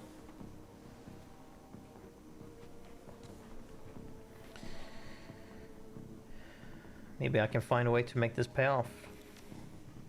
You never know. Oh, hey, listen, I got good news for you. You know Sam's sister Jessica? One of my contacts found her for me while you were on your way here. I called her and asked her to meet you at the Union later today. Hope that helps. Good job, thanks. Least I can do. Alright, let's get this done. My cousin Gino should be in one of the squats past the door up ahead. I hear there's a whole lab set up in there. From my experience, there's usually a lookout watching for cops outside and a guard at the door inside. Like I said, don't know how much firepower to expect, but these guys are nasty, so stay on guard. I just want to get in, grab Gino, and get out. Right behind you, babe. Let's do this. Sure, I'm gonna assume we have both of them in our party right now. Yep. So what are you about? Strength, quickness, You're kind of...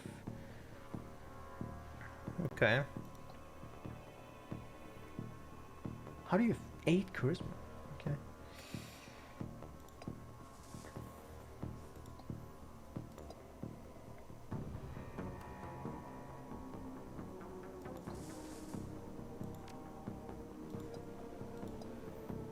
So you have a shotgun and a pistol. Ares Predator. Nice.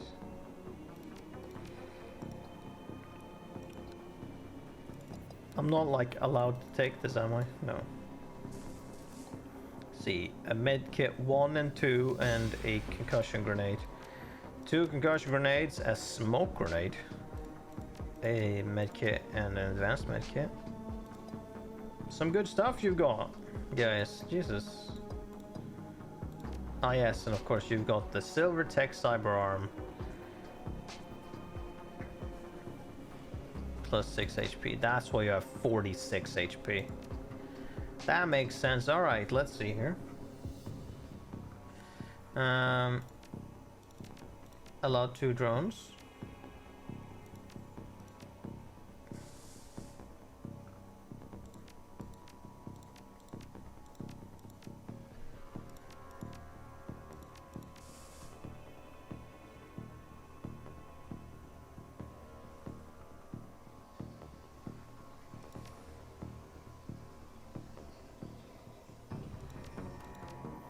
Do dodge 2 and like drone combat too. That works. We got dodge 3 because of our ninja suits.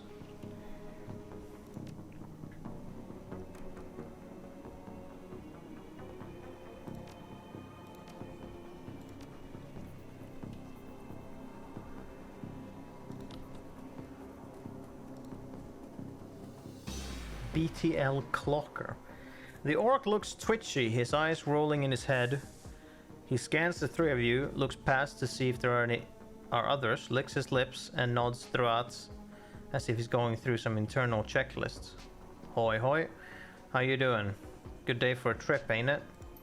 She leans and whispers in your ear. This guy's a clocker, trades work time for chips. Part salesman, part lookout. Probably has a signal device for the guys inside. You wanna go on a ride?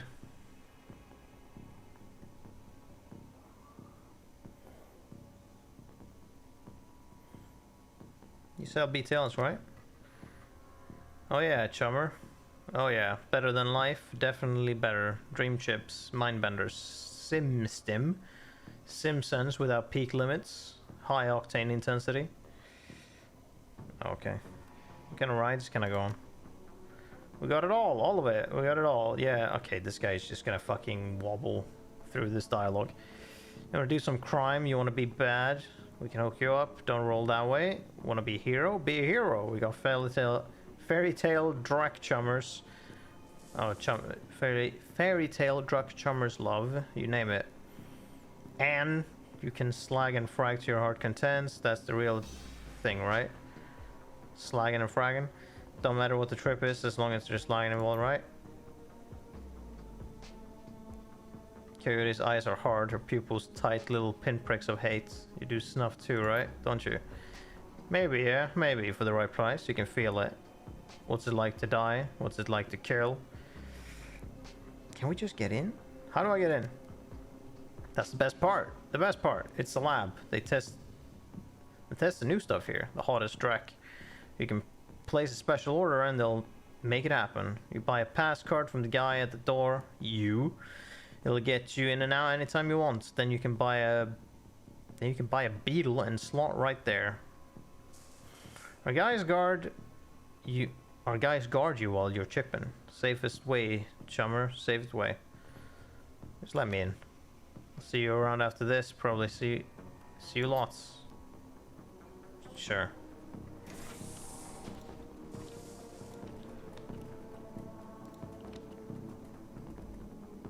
Concerned woman. Charlie?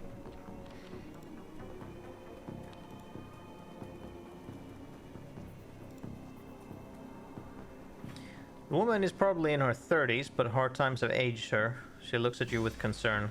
Don't do it, friends. Don't slot that Drac they're selling. BTLs are killers. Theirs most of all. You sound like you know from experience. She pulls her hair back to show you no implants. Then her mouth tightens and her eyes well up in tears. I know. Lost my husband, lost my son, my daughter. They use her to record. Oh, okay. Do you have a pass card to get in there? No, but Jamal has my son's card. Took it off him when his brain fried. Jamal's down the hall. No, Charlie's down the hall. Don't know if he'll give it up, but that's between you and him. What kind of guards do they have on this place? They're serious. This place is backed by the Yakuza. Why did I say it the wrong way? Yakuza. Japanese mafia. Oh man. Yeah, I know who they are. How many? What kind of firepower? There's a guy on the door. The Yakuza don't... What is it? I was gonna say, the Yakuza don't do guns? Or is that just... Is that just the good ones? I forget. I know, as with like a lot of mafia, the Yakuza don't do drugs. That's the thing. Or they don't deal in it and whatnot. As with like all kind of fucking mafia things. Typically, at least, as far as I remember. There's a guy on the door, Charlie. He sells the passes to get in. He's not tough. Blind in one eye. There's another 5 or so wandering around. 2 of them are bad news, covered in magic symbols. Mean. 5 or 6? That's not so bad. We have surprise on our side. Any chip heads inside the lab? Yep, all day, all night. And they can be dangerous too. Chip heads? Dangerous? Once someone's chipped, they can send them any program they want. Make them do whatever. Turn them into horse, killers, anything. Look for a kid named Gino. Know him. Gino or Gino? I'm not sure. Oh, how they want it. Who doesn't? He's here all the time. Gino's a clocker. Trades his time for chips, like their little errand boy. I saw him go in there this morning. Has come out, so I imagine he's riding a dream chip. Got it. How unfortunate. Okay, you have a shotgun. Oh, there's Jamal.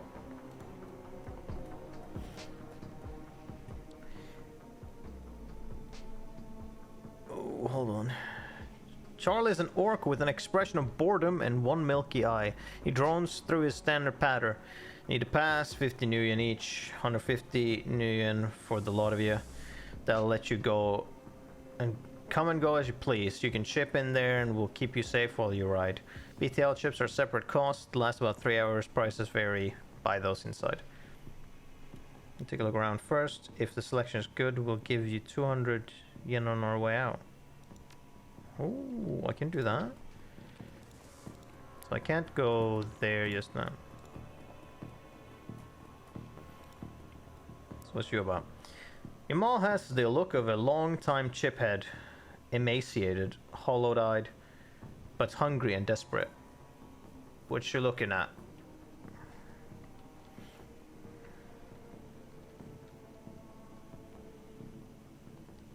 Here you have a pass card. Give it to me. I have a pass card. You're right. I got a few. Let's sell them. No, actually, walk away. I can just, yeah, I can just get in by. Can I just walk in here? You don't mind, right? I just want to look around. Okay, nothing. I'll just charisma my way out of here. I want to take a look around first. If the selection's good, we'll give you 200 new yen on our way out. This good eye Twitch says he thinks. Yeah, sure, that math works for me. See you on the way out. Good. Alright guys, come on.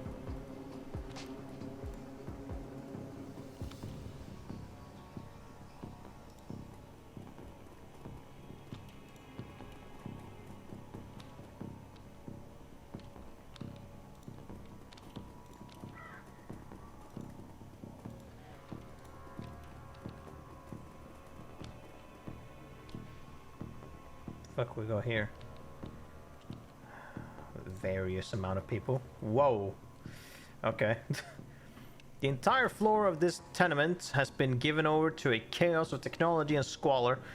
Across the room, a chromed out Decker argues loudly with an armed thug, abruptly falling silent as they turn towards you.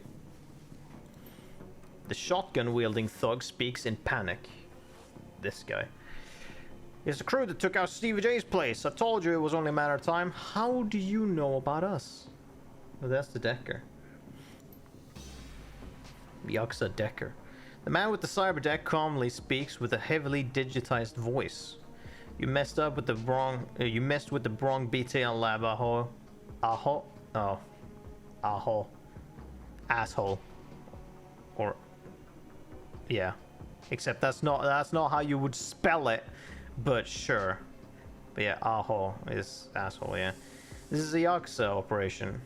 With the push of a button, I can make these tweakers into my own personal killer puppets. You're fragged.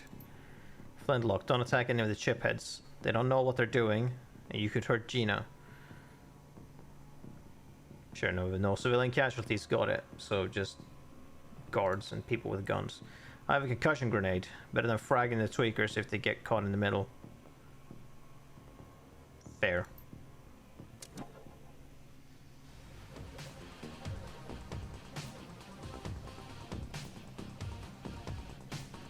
Okay, well.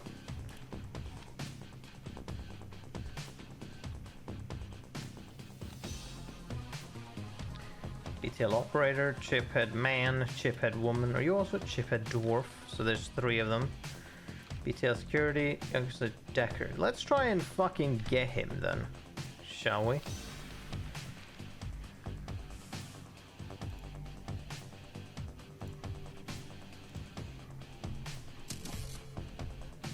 Ben, let's fucking go.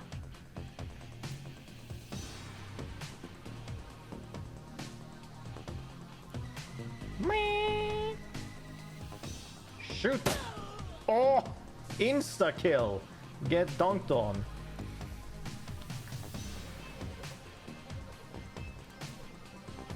Round for cover. You've got a baseball bat. Should I utilize you with the baseball bat? I don't know if I...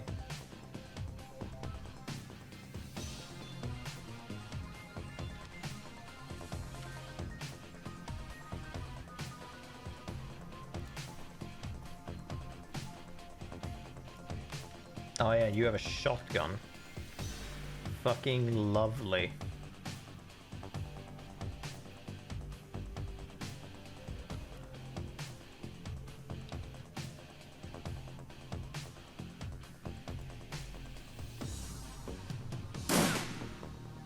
Ow!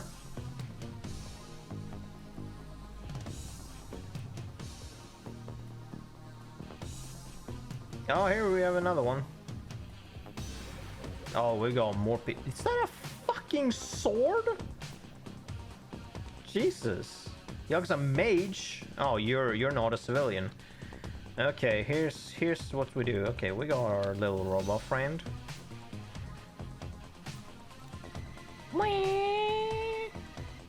Hey, buddy. Oh, you're fucking ass. You're an asshole. Okay, good to know. How do we do this?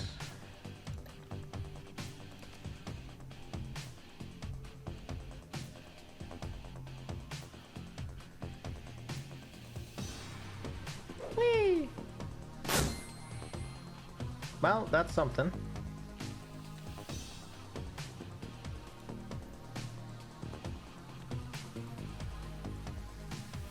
Kill him.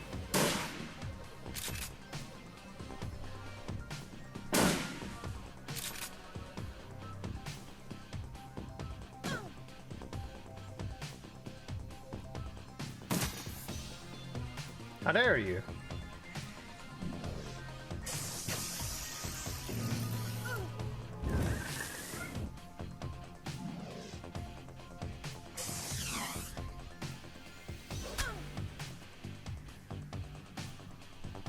This is some horseshit.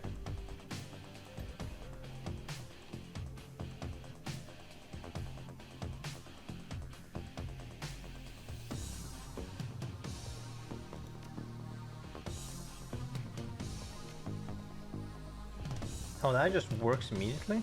That's pretty sick.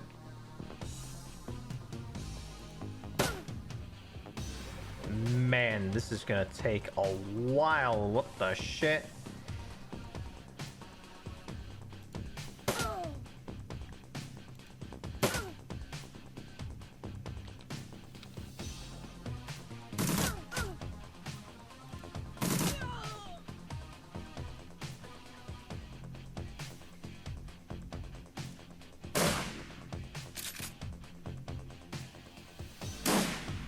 Thank you.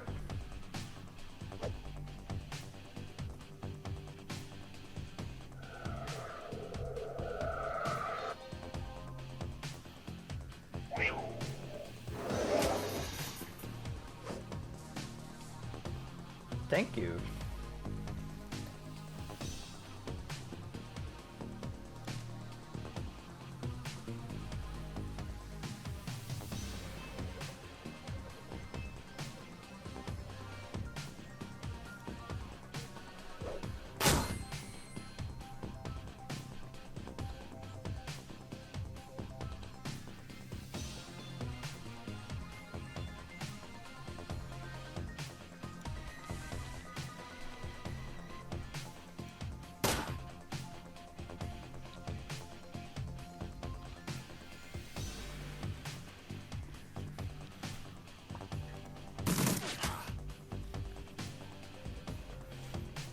Is this... So now you have 2. Does this shotgun cost 2 to shoot?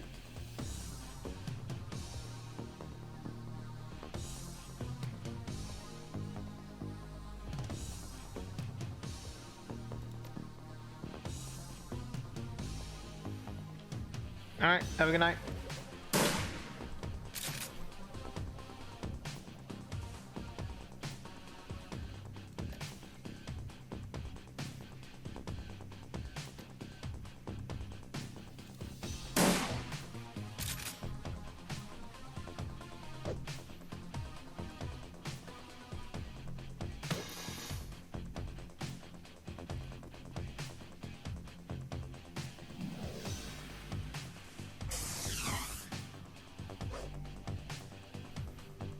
Man, I don't know how you guys keep missing.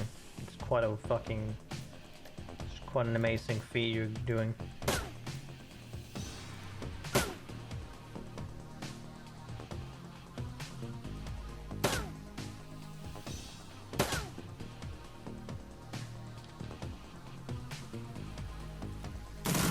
Here we go.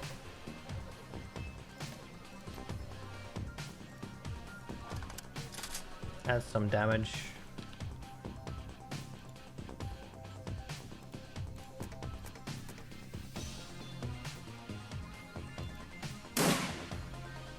Dead.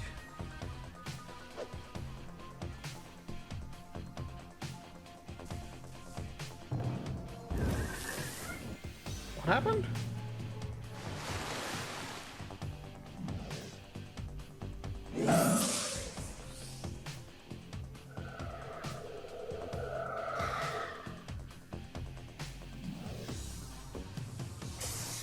I'm confused. Why are your two spirits fighting now?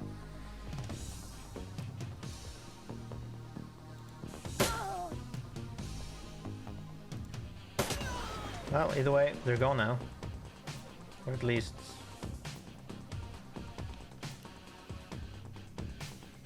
one is. I'm gonna assume that's him.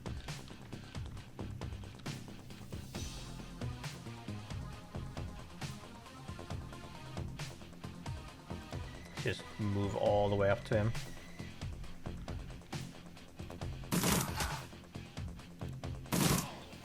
There we go.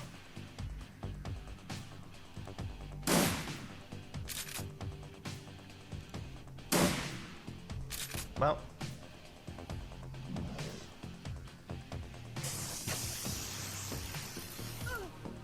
Oh, you fucking bitch.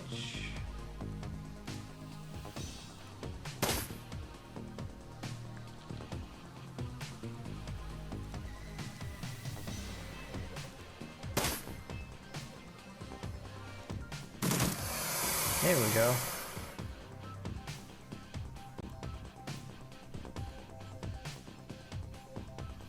Better than life database management system. Forcibly end the puppet BTLs.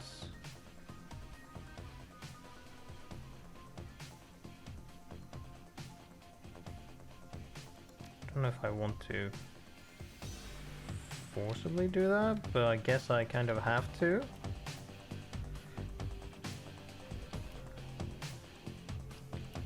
Because I don't have any decking of any sort.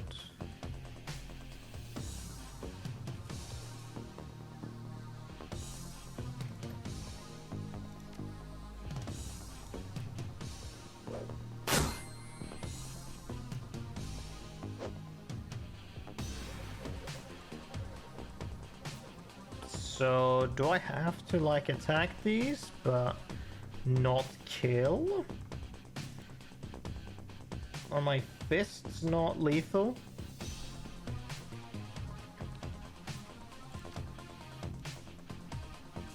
Guess we have to. Here we go.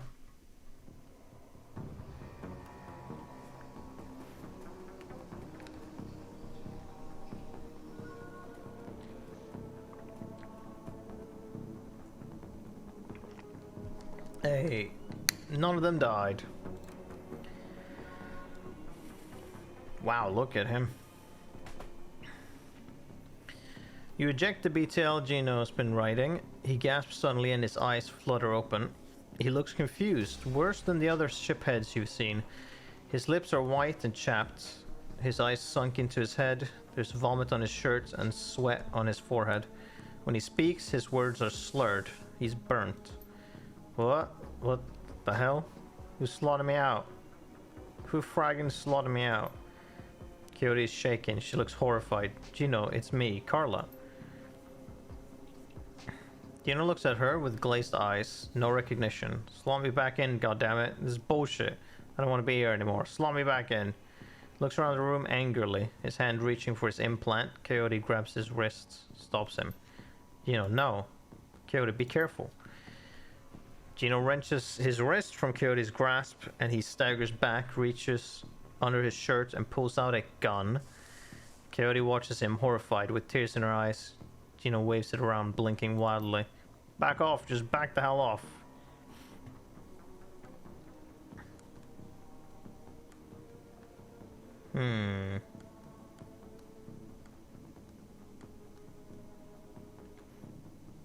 Let's see. I guess we should take it easy, you know, we're backing off. He presses his hands to the side of his head, his fingers still on the trigger, squints. What the hell is wrong with you people? We're trying to help you. This is the way you help me? Look at this place. Look at me! He looks around at the squalor of the room, then glimpses his own reflection in the machinery. Oh god, look at me. There are drugs that can help you, Gino. We can go slow. We'll go slow. He drops the gun and Pacos quickly scoops it up. Coyote grabs him fiercely. He slumps into her arms and rocks with him. And she rocks with him for a long time, her head buried in his shoulder. When she looks up, she locks eyes with you, the deepest gratitude reflecting on her face. We're done here. I'm done. I don't need to step foot in one of these places ever again. Cool, is it light time? Looking for trouble, and we're back here now. Shannon's place is best lead you've got to find out more about the Ripper.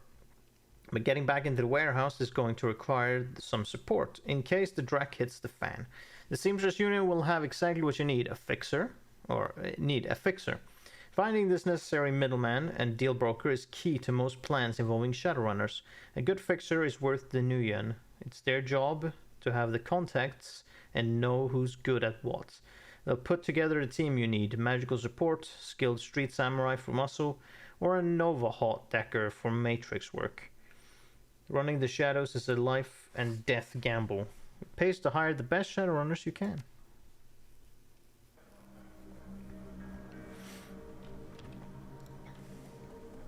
John Bar... Oh, sure, Yvonne. We're here now. Hey, Flintlock. There's a woman looking for you. Jessica something. Oh yeah, that was it. She's waiting for you by the stage. Bellevue type. No, wait. But I don't remember how to pronounce that word. But okay. Wouldn't order anything. Won't touch anything. I think she's afraid of diseases or something. Thanks, Sherry. No charge, Charmer. Why's the bar so empty? We don't get much action in the early afternoon. Just a few salarymen slumming Touristville and hoping to talk to Madame Sinful and some diehard regulars. Madame Sinful? That's what the down-tall folks call Mrs. Kubota. It's a Touristville thing. They like her and have a naughty name like that. Oh, they like her to have a naughty name like that. Okay. Who's around? I just got in, but I think Coyote's cleaning the back bar. Mr. Delilah is hanging out in his usual place. The vendors downstairs came in a few minutes after me. Oh, and Bartlett's here. Don't think you've met him yet. Who's Bartlett? John Bartlett. His big presence at the end of the bar. He's in the biz, connected. You might want to meet him. Is that guy still bothering you? You mean my ex, Shane? Yeah. No, he hasn't been in since the last time. No calls or pages or handwritten notes either. Weird. He was so persistent. I guess he finally got the message. Maybe he'll find someone at the Universal Brotherhood of his and settle down. I'm gonna have a look around. Have fun. Let's talk to John Bartlett. You have 2 swords on your back. Holy shit, look at you. Do you have yellow eyes? Full of life with a quick smile, the man tilts his head and watches you approach. Hey lady, what's shaking? Have you looked around? There's a whole lot of shaking going on. I got something that might rock your world if you got time. What are we talking about? You ever hear of the Nephilim Network? Of course you have. No, I don't. And in the know lady like you has to have heard of the premier merc team out there. If you say so. We're a tight unit. We cost a bit more than a common rabble, but we're worth it. Oh, I see. Jessica Watts. I'm very busy. You show me something worth my time, or you walk away. Data from the NTSB. Renraku would pay to keep it quiet, and Ares would pay to know what it is. I've got 800 new yen for something like that. Ooh, I can get for etiquette general. I know you'll double dip on this one. Make it 1,000. As long as you keep bringing in stuff like this, sure. Nice. Jessica Watts, you look very clean. At a glance, you can tell that Sam's sister Jessica is from a different world, the opposite of Sam in almost every way. Her suit is tailored, her eyes are sharp, and her style exudes authority. Miss Watts, Jessica Watts. She eyes you up and down warily. She does a good job of hiding it, but it is clear that she is well outside of her comfort zone. Yes, and you are?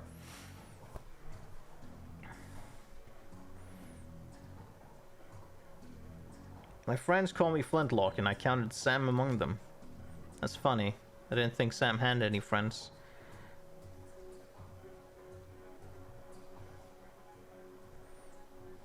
Well, maybe former business partners is closer to the truth. I see, and now that business extends to investigating my brother's death. A woman who calls herself Coyote contacted me this morning to inform me that my brother was dead, and that I should come to this place and speak to someone about an investigation. Sam didn't die of a natural cause. He was murdered. That's right. I'm hoping. I'm very sorry for your loss. Thank you. And I appreciate you coming all this way. I'm guessing the Barrens isn't what you're used to. I must admit it isn't. None of this is. You're not with the police, are you? Figure that all figure that all out yourself. She scowls, an ugly expression on an otherwise pretty face. This is just what I'm worried about. Such an attitude could jeopardize any real shot of solving this case. Surely there is an official police investigation going on. Why not let the professionals handle this? I am a professional. But you must have bigger things to do than waste your time searching for whoever killed my lowlife brother. My lowlifes have have to stick together. Besides, I'm not doing it for free. First, Sam was my friend, and second, I'm being paid for my trouble. She seems genuinely surprised. Someone's paying you? I find it hard to believe that anyone who really knew Sam would put up the money to... Who is it? Sam. Yeah. He hired me from beyond the grave. I don't understand. It's called a dead man's switch. It triggered when he died. Am I to believe that my drunken sod of a brother hired you to find the person who killed him after he died? Her boardroom mask drops momentarily, and in a sigh, she reveals a brief glimpse of real emotion. I left Seattle to get away from Sam and his bullshit. Now I'm back, he's dead, and I still have to deal with him. Diaz composes herself, and in a breath, the mask is back in place. Listen to me, Flintlock. You seem like a decent person, but I'm trying to move on with my life. Our mother killed herself last year, and Sam, well, Sam was Sam. You know? I've worked so hard to put my family issues behind me. I don't want to see this drag on.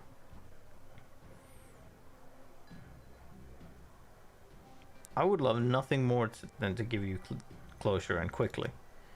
I appreciate that, but I think I'd prefer to just let it be. No one else needs to get hurt.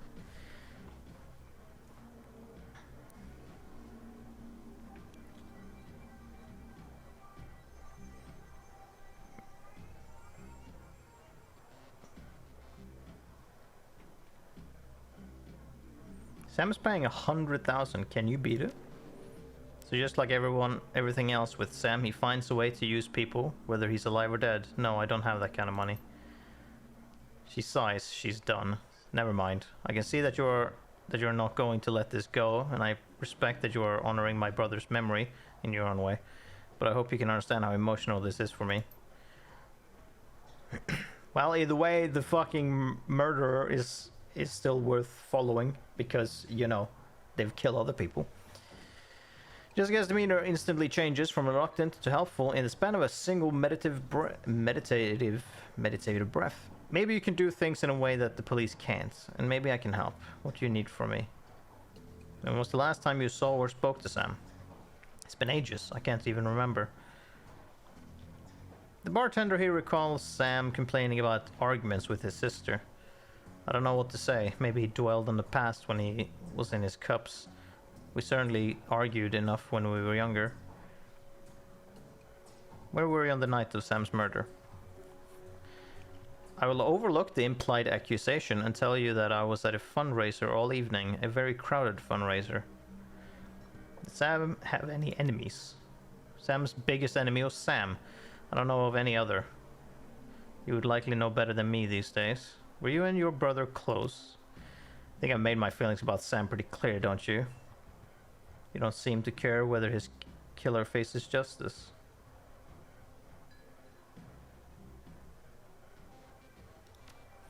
Of course I want justice. I just can't let him drag me down again. Show her the picture of her and Sam's children. Jessica takes the photo from you guardedly, as if it might sting her, but that guard drops the moment she looks at it. Where did you find this? Sam's bunk. I can't believe he kept this. It was one of the few possessions he had. What happened between the two of you? Things were different back then. We were different. We were family. Then after our father died, things began to change, and we couldn't get back to a new normal. With our dad around, there was always a reassuring order to our lives, but after, everything got mixed up. You can never really appreciate the importance of a person in your life until they're gone. The remorse plays wet across her eyes, and it seems that she's not just talking about her father. Sam tried to be the man of the house. He truly did, but he couldn't handle it, and pretty soon he had spent every dime of our father's life insurance. Every dime. After that was gone, with Mom working 2-3 jobs, he spent all her money too. I couldn't stand the way he abused her trust, so finally I just had to leave. She holds the photo forward, one part of her ready to relinquish it along with the past and another looking to hold on to both. May I keep this?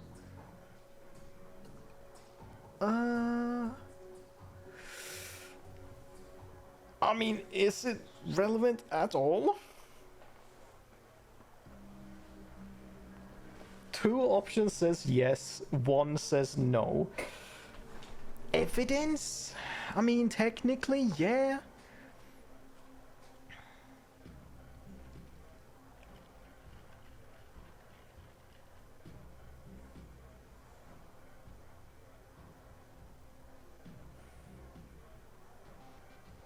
Is it important? No, on the back it just said like... Wait. Hold on, the back said a location, didn't it? I need that location. That location could be important, right? uh...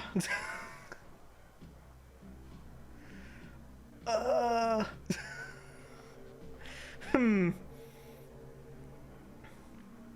Maybe it's not important. Sure. Here we go.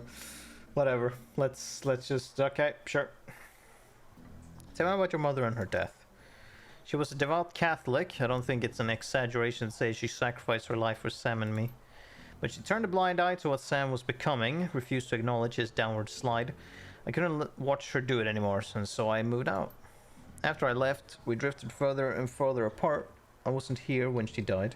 In fact, I didn't even know about it until I returned to Seattle 5 months ago. Where were you living before you moved back here? Calfrey. What brought you down here? It was less of what brought me down here. Well, it was less what brought me there than what made me leave here. I felt lost in Seattle, so I moved to California to see if I could find myself. And did you? Actually, yes. While I was there, I developed a whole new outlook on life, a vision for what the world could become, and I came back here to help make it happen. I've taken up enough of your time. Thank you, Miss Watts. This is well. I need to get back to the office. But before I go, you should know that I'm reinterring my mother's body tomorrow, and I'm arranging to have Sam buried with her. The funeral is tomorrow at Our Lady of the Blessed Sacrament, 7 o'clock. You're more than welcome to attend. I might swing by. Good luck, Flintlock. I hope you find what you're looking for. Stay safe. More karma. Okay, we got that. Apparently I'm supposed to... Oh, wasn't he one? Oh no, he's the fence, I guess, is the most important thing. Did I have enough? 5?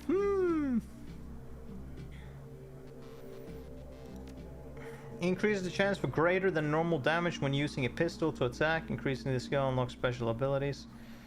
Well, I should probably get more of these abilities, so probably, you know, upping pistol so that I can do more damage and all that shit is probably good.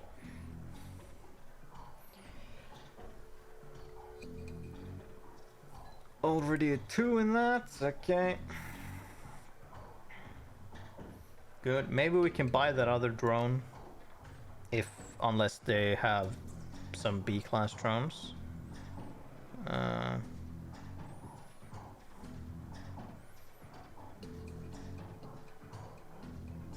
Okay, no, that's it.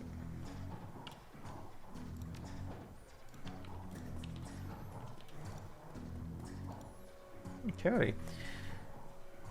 There she is, the woman of the hour. How's Gino doing? Gino. I'm just gonna call him Gino. Hard to say. He's pretty burnt, malnourished, and dehydrated too. Paco's taking care of him. He's got friends who knows about that kind of thing. He's a good man, that Paco. The world looks pretty different to me now that I've got Gino back. You're still gonna be a runner? She looks at you confused. Hell yeah, I'm gonna be a runner. I am a runner. Oh my... Stop it. I just play bartender to make ends meet. See you around. And don't forget about me if you need some backup on your own. Well, you got a shotgun. It's pretty neat.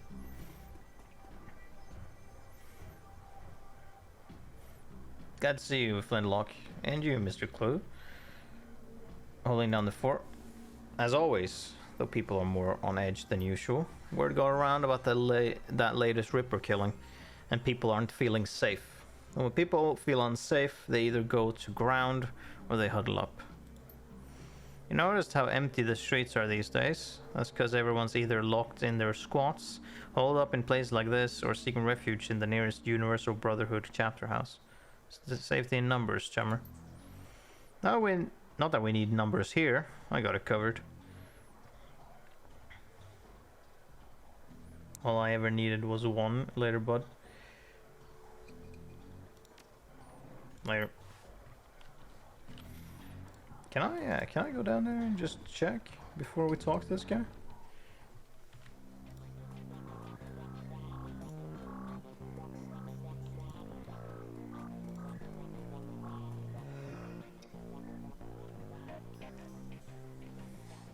Dr. Cast glances,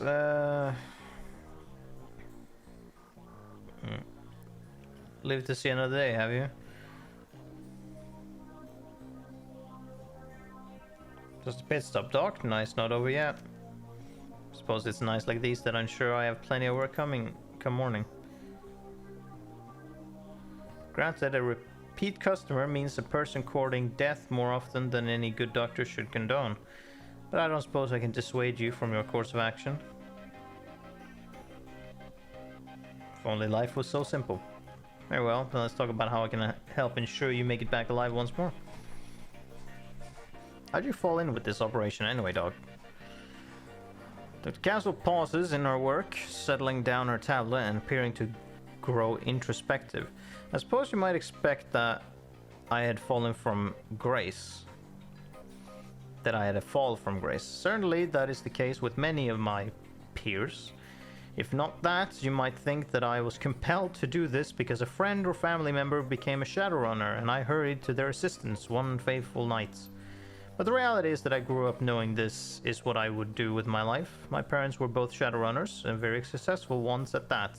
So successful that they retired in a very large house and raised a litter of kids who grew up hearing the impossible tales of their parents' younger years. Of course, we were expressly forbidden to follow in their footsteps. We were all expected to attend university and take full advantage of the opportunities they had fought so hard to give us. So Mom and Dad were proud to see me pursuing a medical degree, and they had only minor reservations about me applying that expertise to the treatment of Shadowrunners. After all, they never would have survived long enough to meet and fall in love if not for the administrations of several street dogs along the way. So I suppose you could say I was born into this life after a fashion. Yeah, what's your cyberware? You don't have anything new, but I have more cash now. So what could I technically get that I would want? So how much do I have? I have 5. 2, and then... No, I have to have 1, right?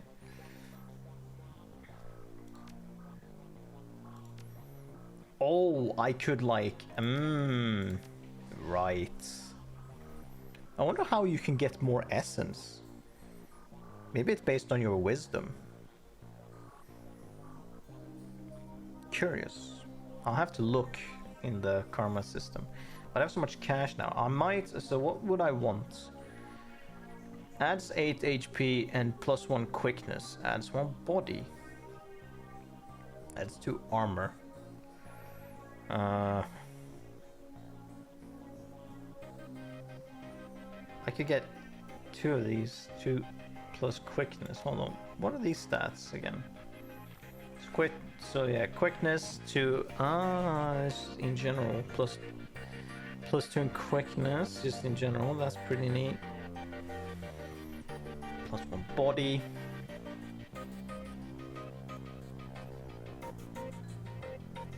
There was nothing in straight. There was health otherwise.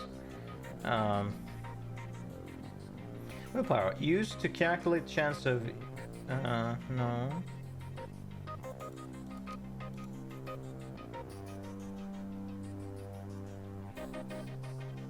Charisma used to calculate the chance of control spirits. No. Okay, I'm unsure. Maybe it can't be upgraded. Maybe it's just that's what it is. But it says upgraded, which means... Like, I'm wondering about the upgrade she does have. Like, will she get new things? Yeah, plus 3 to hit is interesting. Plus 6 HP, plus 2 armor.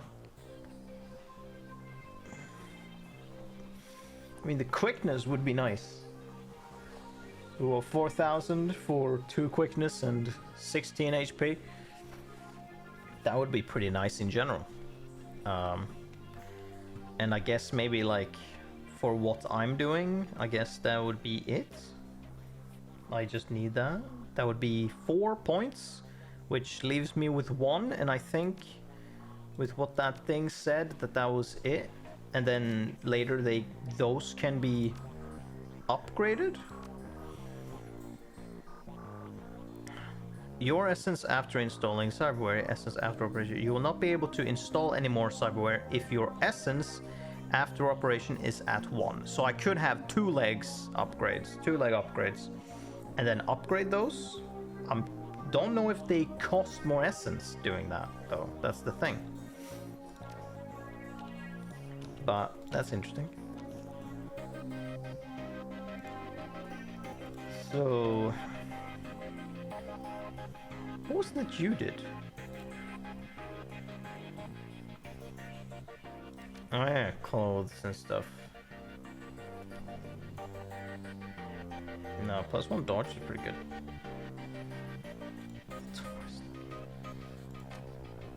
Okay, let's check in with you. Do you have anything new? Oh. The orc stands at attention and looks every bit like he's waiting for a commanding officer who he can crisply salute. He only appears at ease when he's cleaning the barrel of a rifle or counting out the bullets in a magazine. The rest of the time he appears as he is now, ramrod straight and primed for anything. And how are you, my friend? Fine day to fire a weapon, would you say? Tell me a little about yourself, Buster. Were you military? After fashion, yes ma'am. Sergeant in the 31st California Militia. It's no longer a recognized unit, and there are those who would say we never were. But someone had to stand up to the tier, and it fell to us. Tier Terngir? I have no idea how to... Terngir?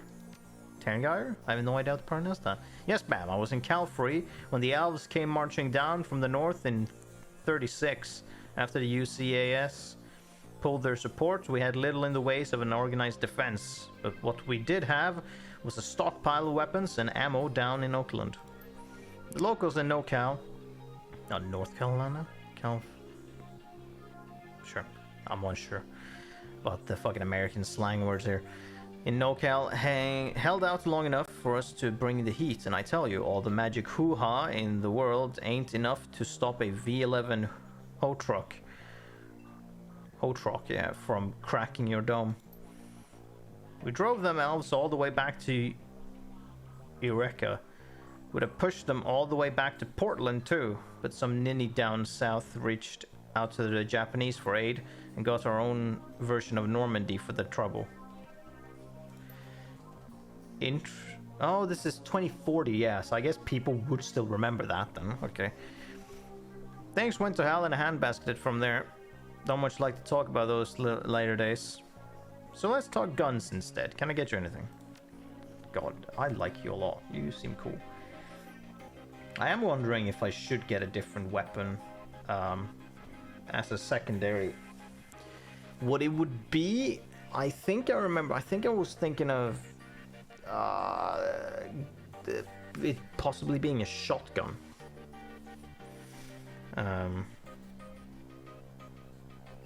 Because of the ability, I think, was fairly useful, and you got it early. But let's see, smoker, a support drone that is equipped to lay a smoke trail anywhere you need it most. Do I want to buy this? It's 800. So let's say we want 4,000 for the legs. View stash and sell item. Oh, I could actually. I could sell my old clothes. I could sell the pistol because I don't fucking need it. I'm gonna keep these things. The grenades? What are my equipment? Phosphorus grenade. Basic medkit, kamikaze.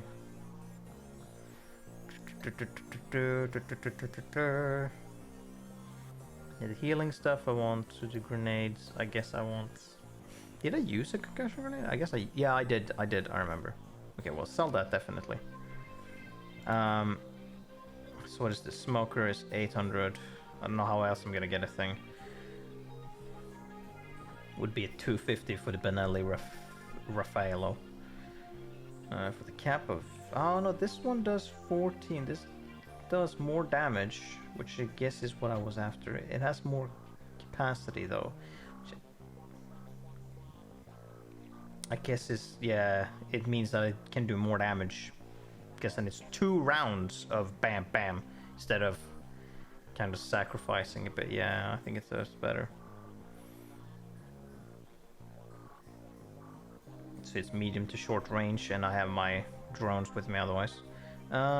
Let's wait with that. I want to look in my karma.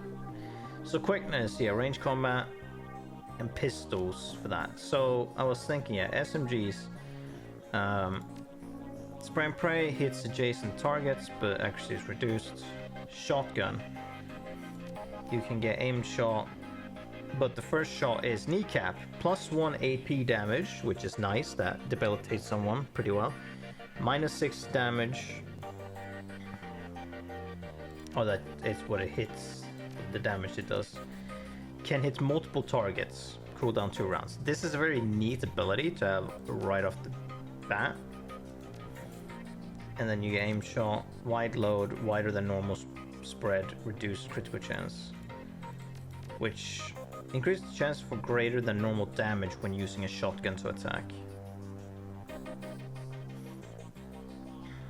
So, but otherwise, use to calculate chance to hit in range combat, reduce the chance to be hit. Chance to hit with ranged weapons, increase this guy, unlock special abilities. So that's the thing. Increased chance to hit, double tap, very cool. Increased critical hit chance. Yeah, I think pistol will be my main one. Force targets drop weapon, that's very fun. But maybe on like, cause getting shotgun 1 is pretty useful. To just have that ability to potentially pop someone, and that would be like the AP damage is what I would be interested in. Aim shot, no. The spray pray, yeah, it would be knee shot because that's very interesting. So I was thinking potentially using shotgun later for the kneecap ability, and then potentially and then focusing on pistols still. But like if I get to that point, I can try and not recap. What the fuck am I thinking of?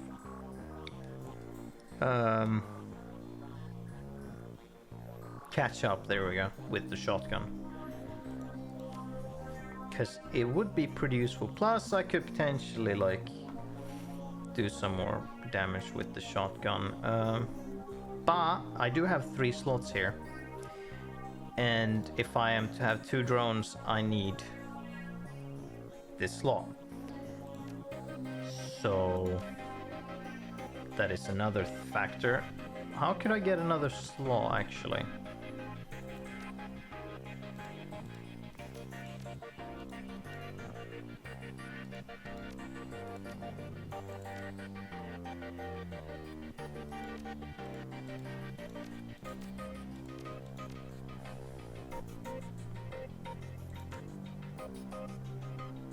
Strength?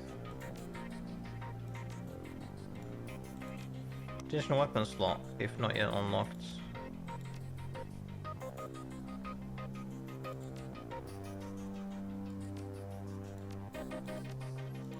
Oh, if not yet unlocked. So means that I can't.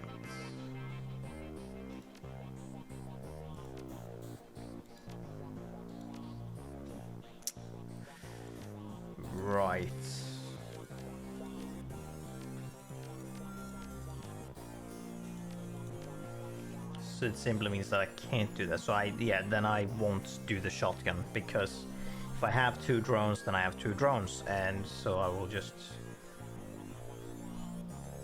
do that and just rely on my pistol.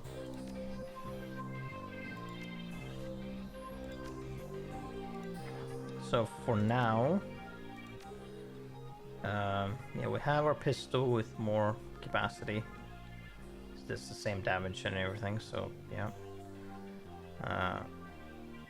If that's the case, then we want our smoker, I guess, because that could be useful.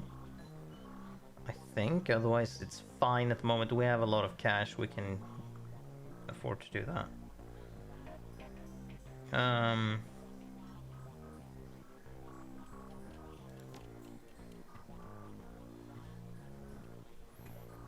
So what do we have? We have a phosphorus grenade. Do I save that potentially then?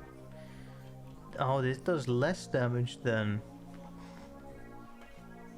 a normal grenade, but it stays around. Okay. So I have a heal kit and I have a drone kit. I have increased body strength and willpower for 5 rounds.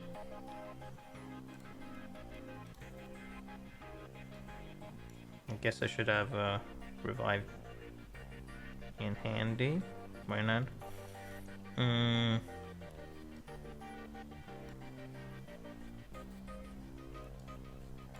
Carry then 2 grenades. Yes.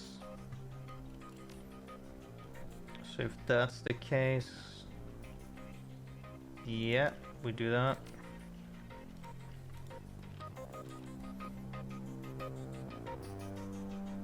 Drone combat bonus, yeah. Which is, what was that? We had increased armor and increased accuracy. Well, that's nice. So I'm gonna assume this just shoots out smoke, but that could be useful. I hope I don't need smoke grenades for it or anything like that. Hopefully we can run across some other drone or whatever. Now then, do I want to spend my cash on that? Do I feel like that is the move?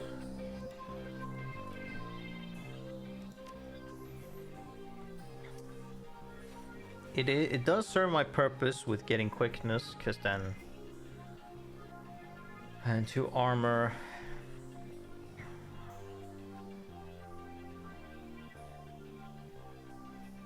Like body, right? But having 2, yeah, having 2 cyber legs is pretty neat as an aesthetic thing as well. Plus 6 HP, I get plus 8.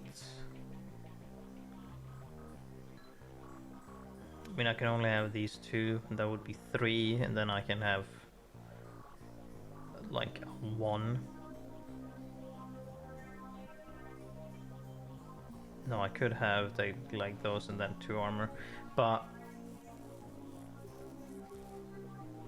yeah, that's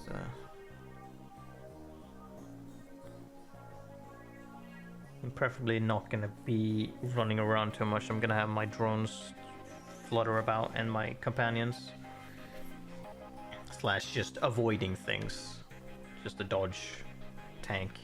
Plus 1 body, that won't be... Yeah, so let's just go 2 legs, I guess. Yeah, it means that I can't do anything else. For 4,000, shall we just fucking do this? Because this seems like something I feel... I don't know how this is gonna fucking work. This might be a terrible idea, but we'll just do it. Let's see. Install cyberware. Cyberware causes essence loss. This affects the magic rating of your character, as magic is equal to essence rounded down. Magic is very important for spellcasters. The base number of spell slots available to the caster is equal to half of their magic, rounded down. Therefore, losing essence can cause spell slots to be permanently lost. In addition, each point of magic lost increases all spell cooldowns by +1. Creating a spell again, or casting a spell again while it is cooling, causes brain damage to the caster. You cannot have less than 1 essence.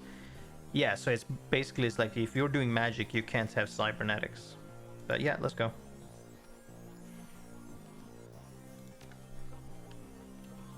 let's go. Now we have them cyber legs with a quickness of 6 now.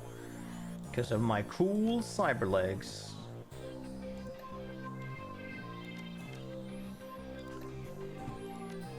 Very nice. So yeah, now it's effectively, so our dodge is effectively at 3 and quickness is effectively at 6, which means that it doesn't like increase the actual maximum, but it does. So what it does do is it increases our chance to hit in range and reduces the chance to be hit by enemy physical attacks. So we can just whoosh, dodge that shit. So that is what these legs are doing.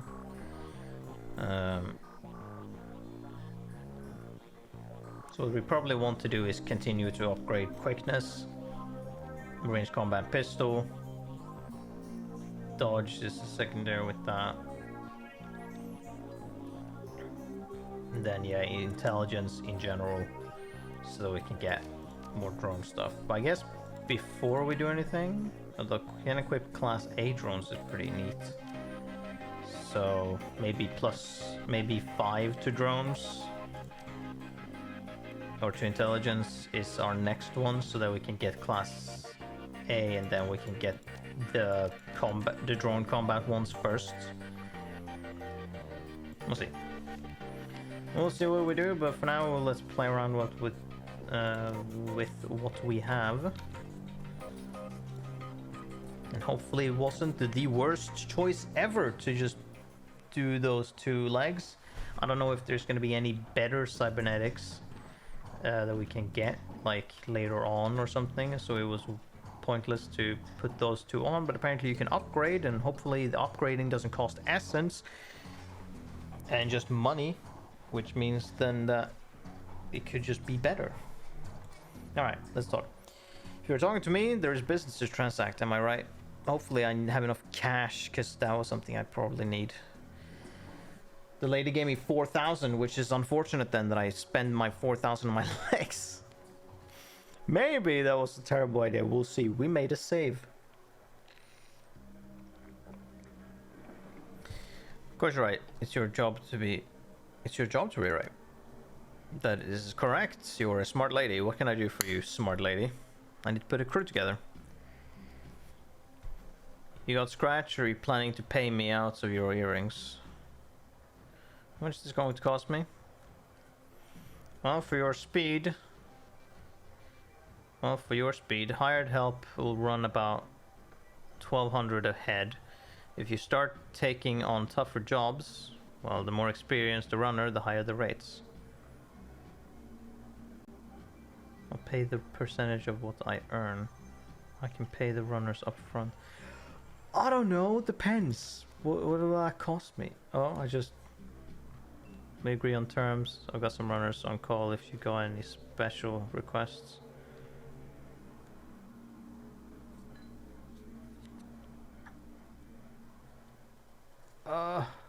Sure. Okay, this is what. Oh, I get her automatically, right? Of course.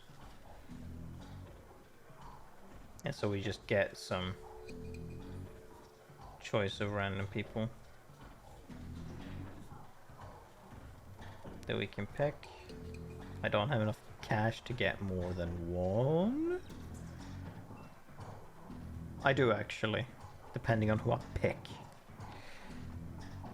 Oh, samurai, shaman, mages, decker, adept. What the fuck's an adept?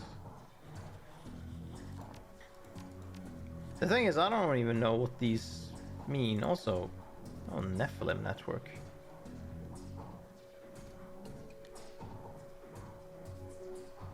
Is this where that guy was in?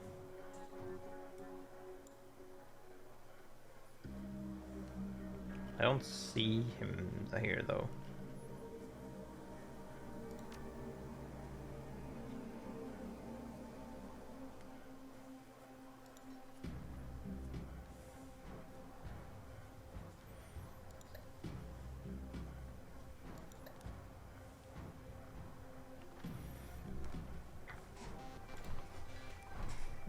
These are some very curious.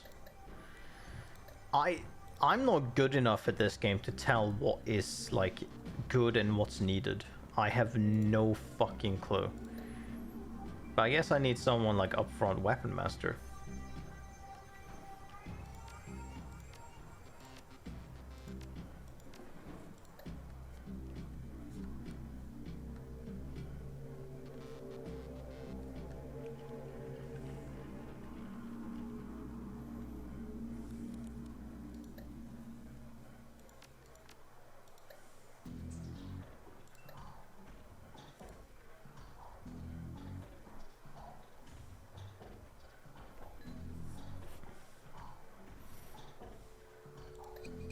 Oh, it's an adept, just like we're doing fucking anything.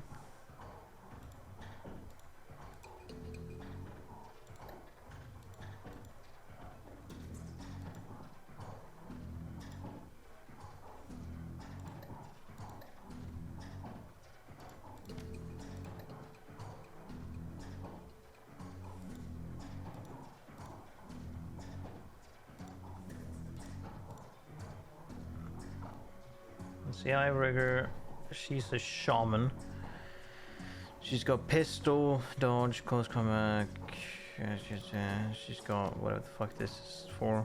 Increases the friendly target's AP by 1 for 2 rounds. Powerful magic bullet ignores normal armor and target's willpower. What is this? Summons a force 2 nature elemental.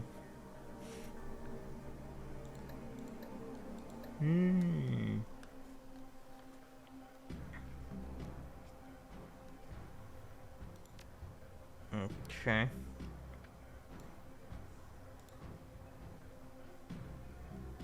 That's a wait. Oh, that is a shotgun. Because it said Mossberg. I'm like, wait, that's a shotgun? Shotgun 3, rifle, dodge, body 5.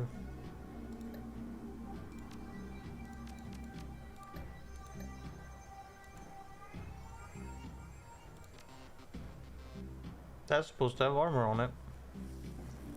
4 if I don't remember or misremember.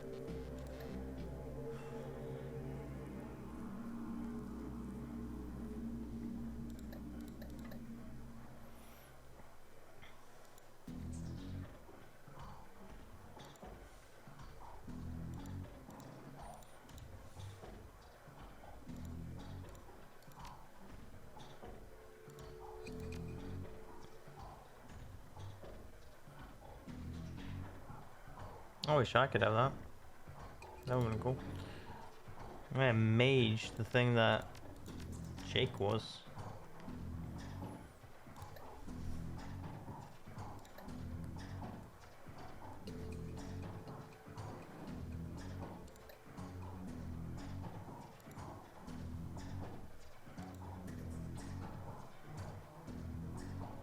Fucking just utility, man. Yeah, I'm too bad to like know what the fuck we want here. But let's see, I've got pistol, she got pistol. We need something a little more heavy duty that's in the front, I guess. Preferably like, is this like only a thing you do per like jobs or some shit? You pick these for one time? Cybered warrior, El Duce, I think.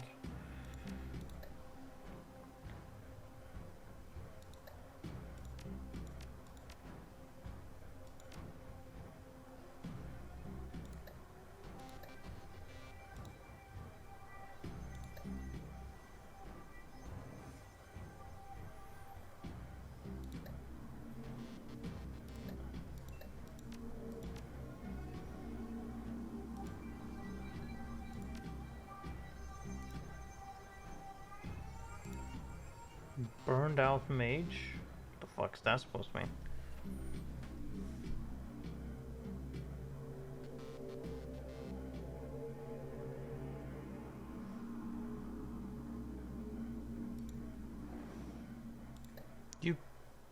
You punch people. Mana fist? Wow. Oh, okay, I see. Ray Quandary.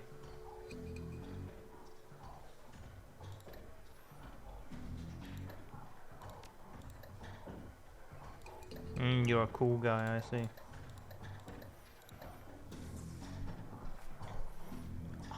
I don't want to sit here forever, because that would be kind of unfortunate. So you have this shotgun and this AK. Yeah, healing, some grenades. What have we got? That's for the grenades. Range combat 3, quickness 5, shotgun 3, that's pretty neat. Dodge 2, rifle, biotech. Why do you have biotech? Body 5. I mean, that would be, this would be... Sure, let's pick you.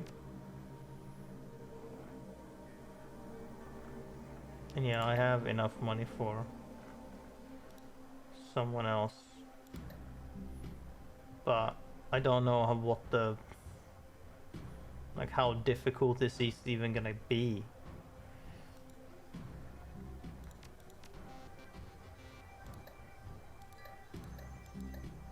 But let's just do this, I guess. Hire these runners and meet Shannon at the NTSB warehouse. You can still hire more runners. Do you want to continue anyway? I guess we should then. Yeah, we probably should. I don't know about the Decker. Oh yeah, hold on. Here's the no items. Creates an assassin expert system program. Shield expert system program. I don't know what that means. I don't know about Deckers. I don't know what the heck they do.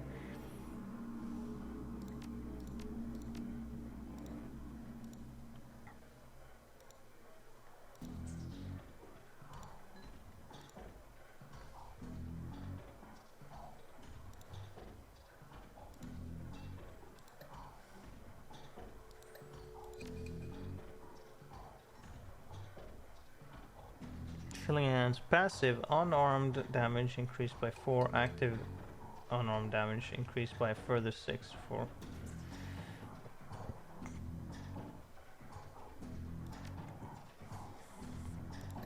Do we get you?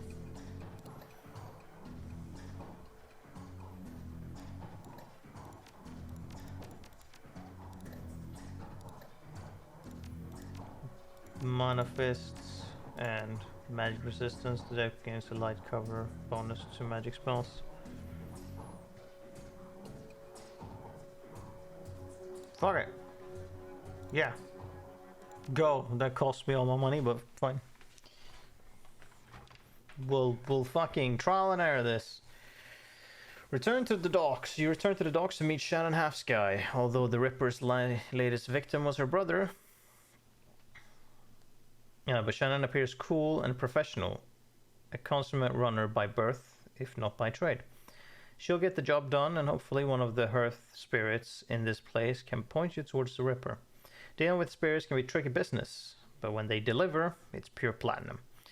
One doesn't have to be a Amerindian shaman to summon and control spirits. Anyone with magic talent can do it. But Shannon seems to have a particular connection to the spirit world. As you approach the gate, you know something's not right. The docks, already strange and uncomfortable at night, trigger the need for caution. Then you see it. The guards are missing and the gate's been smashed in. Oh. Well, thank you, I guess, for this screen.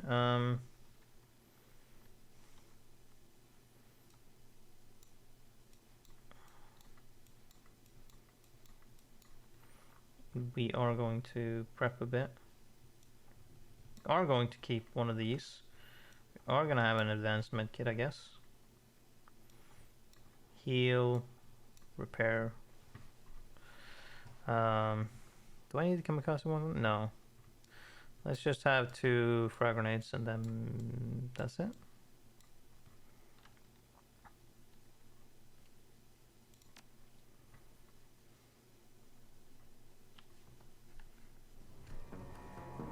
About time you showed up. Looks like we weren't the only ones who wanted to take advantage of the situation. Oh my god, you two are fucking huge. Could be because both of you are trolls. A bunch of mercs have locked down the area. I don't think they're here for us though. My guess is there's something worth There's something worth a bit of coin left in that warehouse. Shouldn't be much of a problem.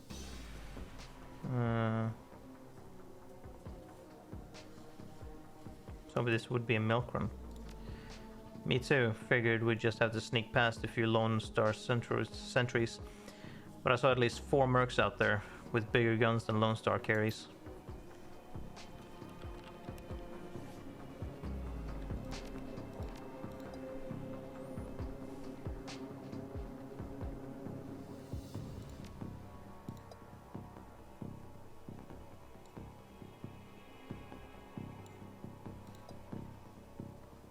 Full Monty, right? You're the ones with an AK-97, the shotgun. Then we got Tom. He's got Mana Fist. He'll punch you with magic.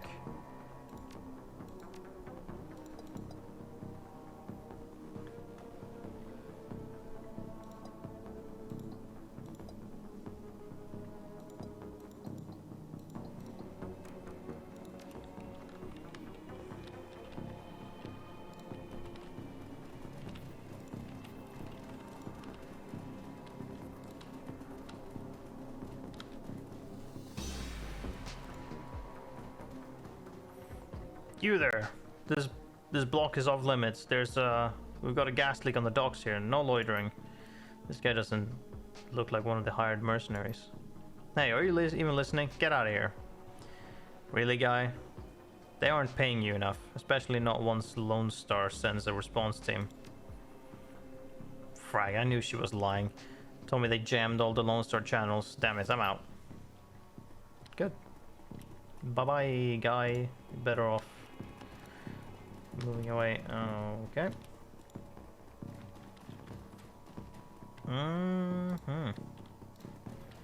What are they after? I'm gonna assume inside the warehouse. Whoa, where the fuck did you guys come from? Just around the corner. This is a decent vantage point for us though. Okie dokie. Why do I only have 1 AP?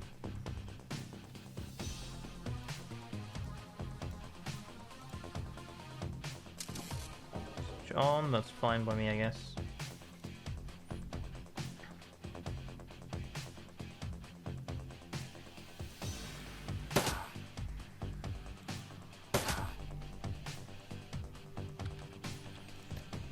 Okay, it's time for you, huh? Increase the friendly target's AP by 1 for 2 rounds. This costs 2 AP to cast. This costs 1 AP. Powerful magical bolt that ignores normal armor and targets willpower.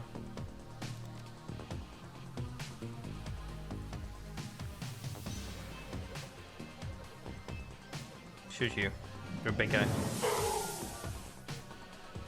Well, that's unfortunate, isn't it?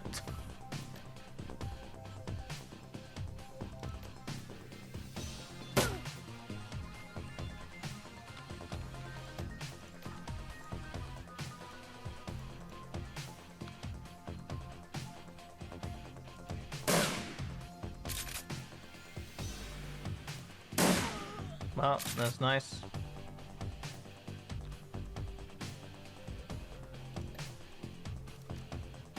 Fists! Oh, I still have to... Oh, I thought it would have been a ranged attack.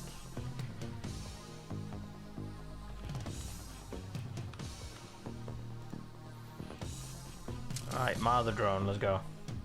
What do you do? Do you just like shoot? How does this function?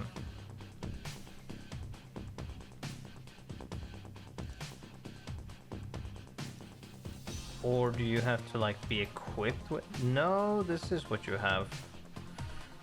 You have 2 smoke grenades and you have 2 concussion grenades. That's what you're equipped with. Okay. Charisma that reduces 2 hits by 15%.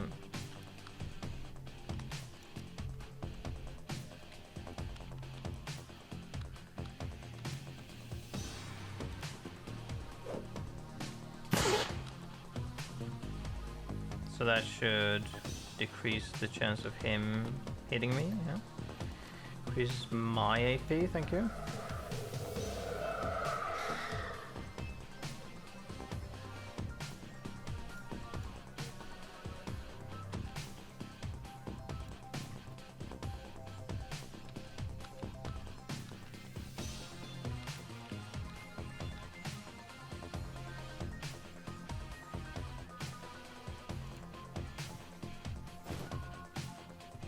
Warehouse key. Ooh! Nice. That was some heavy fucking damage. Apparently these are still melee hits. Didn't anticipate that necessarily.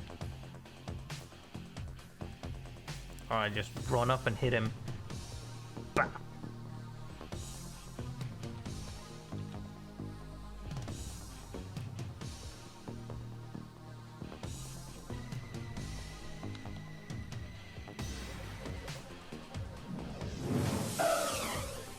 You missed.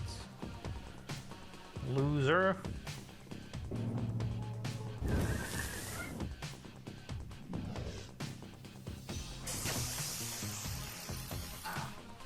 What the fuck?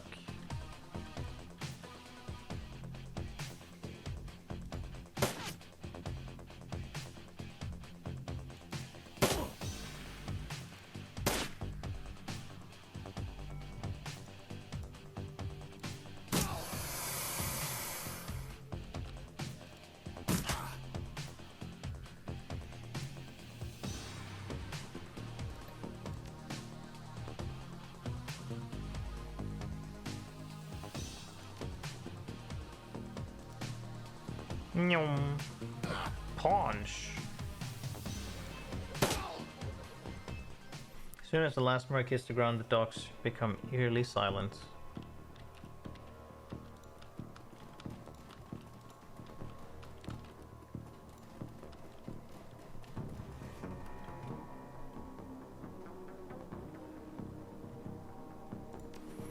Spend karma points, okay.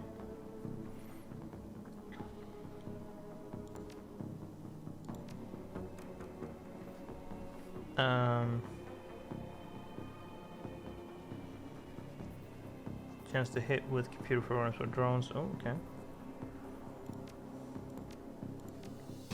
But now we have that active, so we can leave that for now.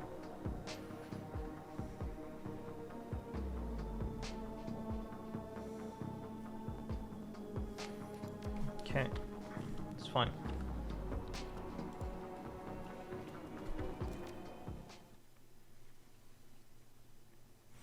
Spirit talk. You head inside the darkened warehouse with Shannon. Her eyes have that far off gaze associated with looking into the astral plane. When the world changed, the Native American tribes made a resurgence as well, demanding a place in the new world. They got it. The Salish Sheed Council? I have no idea. Shide?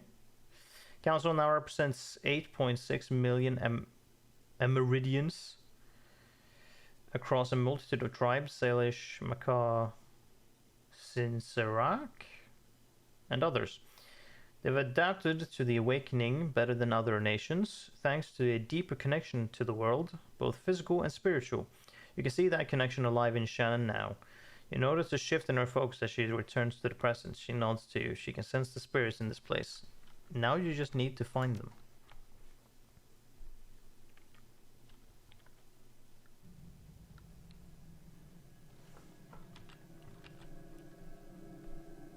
Find the pay data the runners are after. Keep Shannon alive, okay.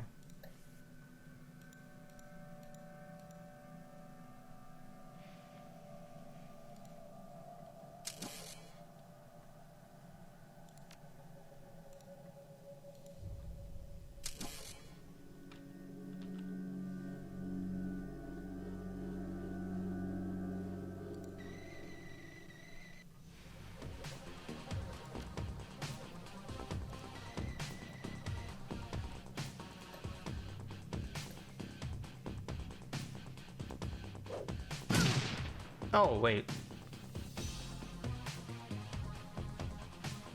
do you have? I'm kind of confused. I need to look at them again. So they can just attack as well? Good, if that's the case. I didn't realize they potentially would be able to.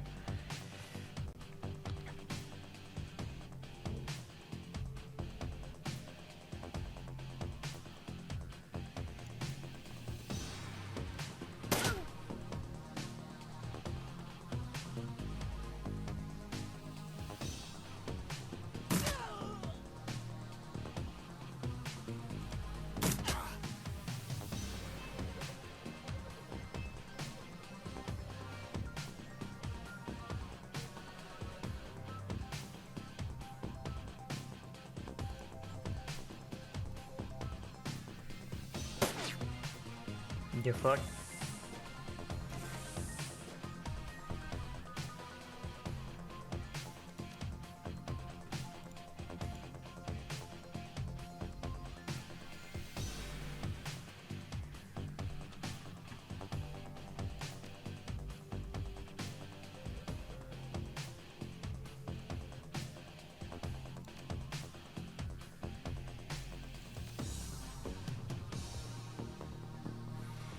Is that what's happening?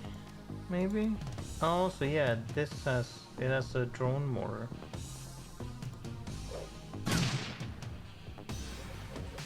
It has 3 shots each, okay. I see, and then it has... okay. Curious. But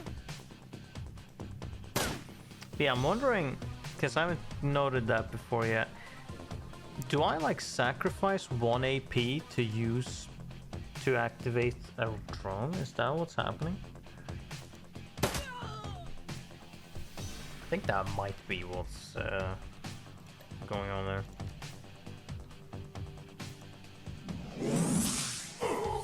Nice.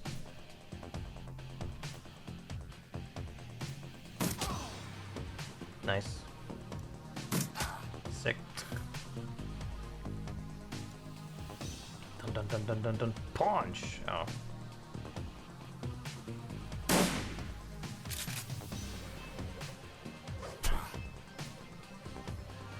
I think it is.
Yeah, I'm guessing it is then. Okay, oh, that's fine.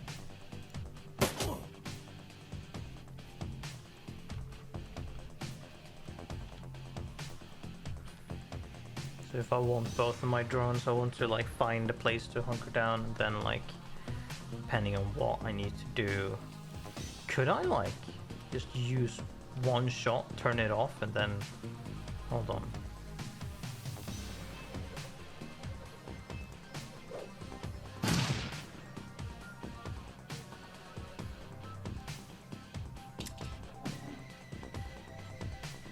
Oh, it will become not in combat after that, and I will get back my AP then.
well, they're gonna be in here then.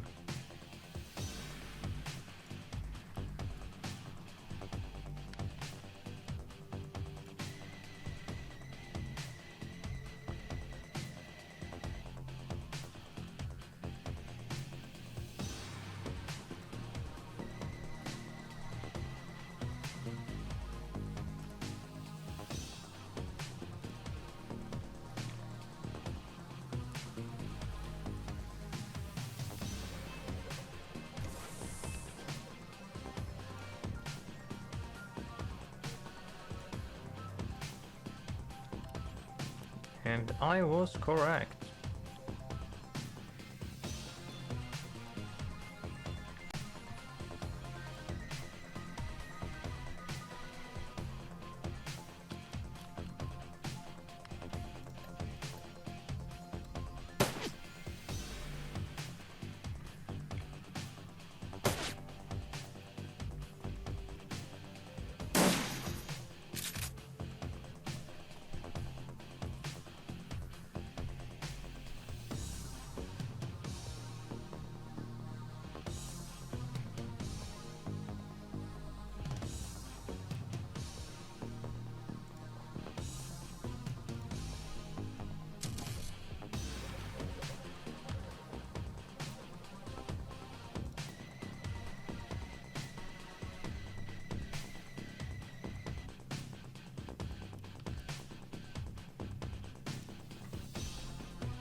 Haha.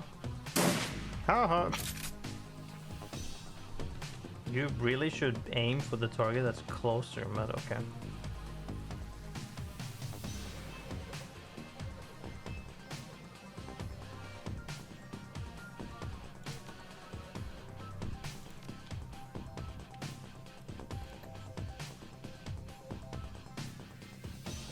What do they just have? This,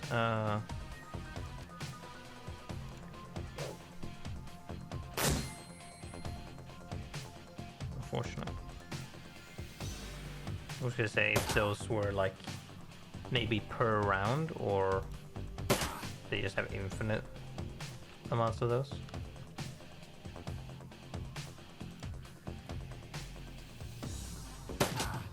Nice.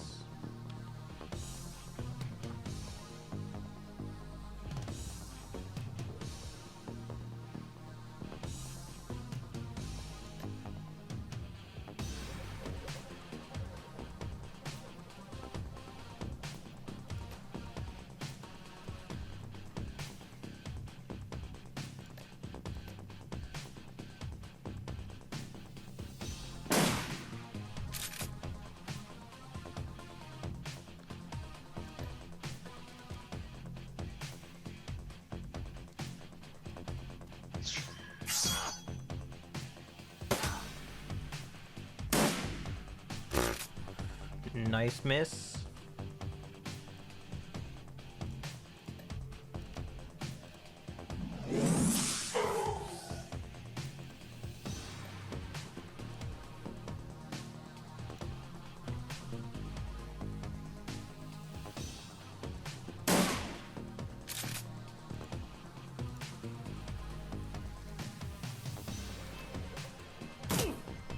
Nice.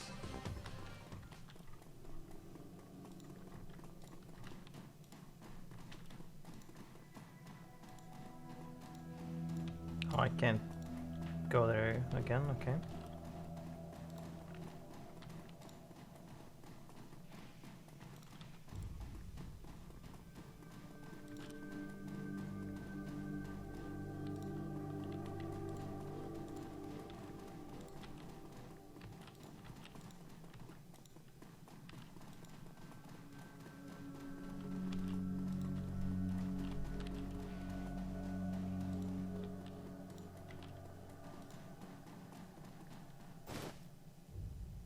Trace flight recorder.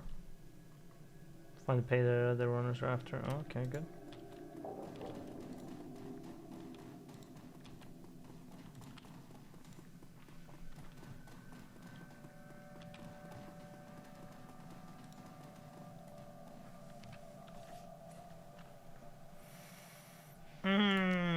This one.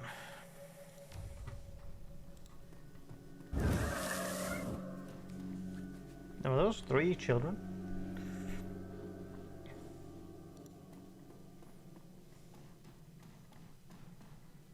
The air grows cold and the spirits of dead children coalesce from the vapor of your breath.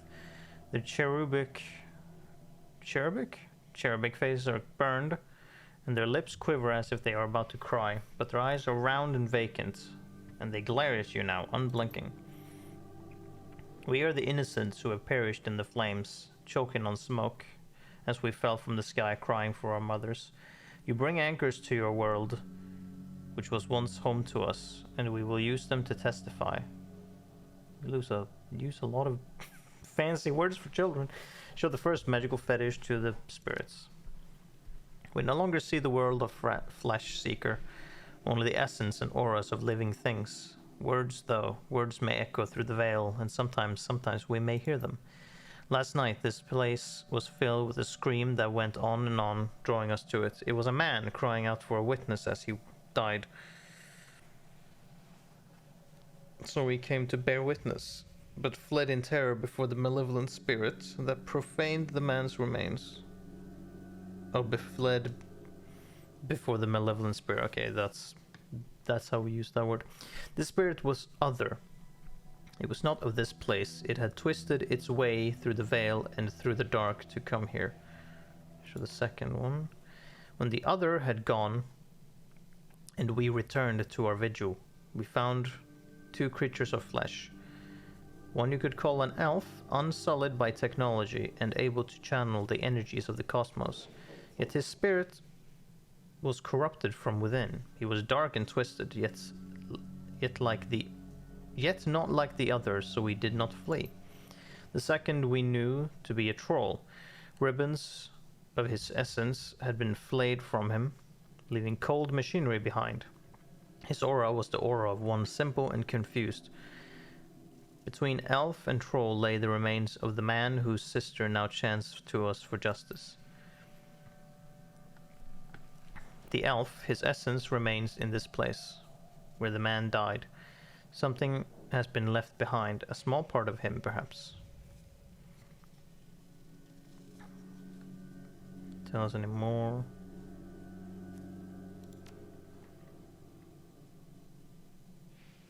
How about the one? Its eyes harden and take measure as you commit everything about you to memory. No, we must not stay. Could I not have done that?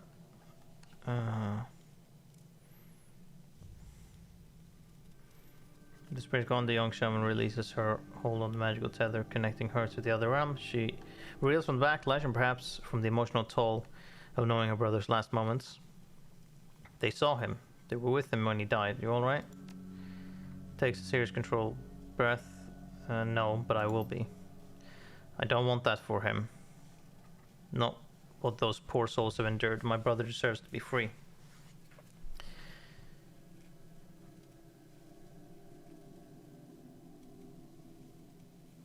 Now he is free. Now what we do now is what we do for the living. Thank you, and you're right. This isn't over yet. We have to find that piece of the elf the spirit spoke of. It's our best hope of stopping this.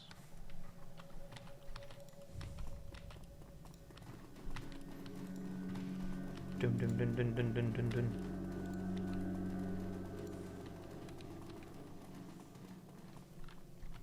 Oh, I'm wondering. Save.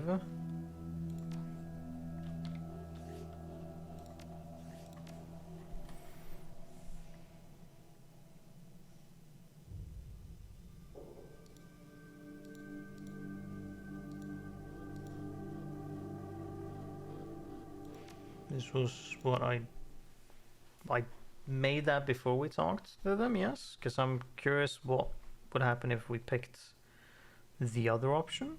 Was that a thing I could do?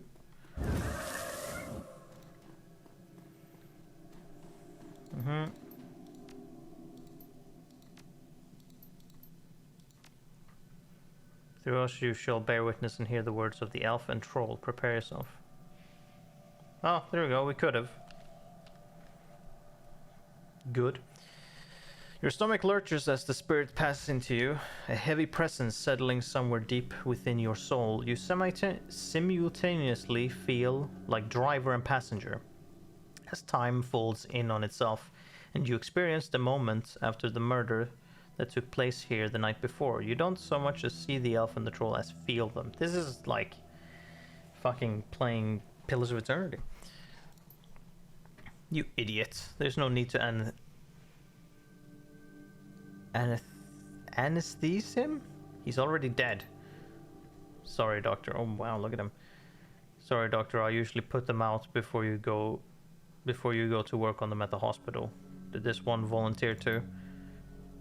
Yes, they all volunteer. Just like I volunteered for this bit of butchery.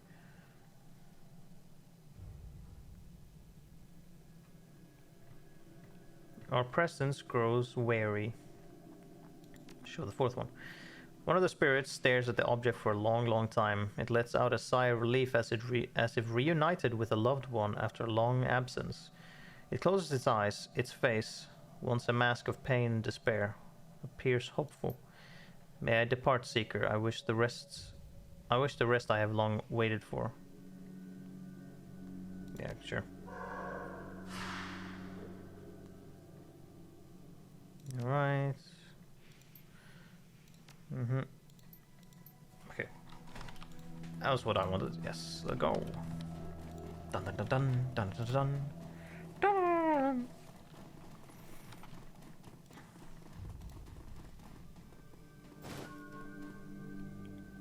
Holy shit, I gained 8 karma points? Damn.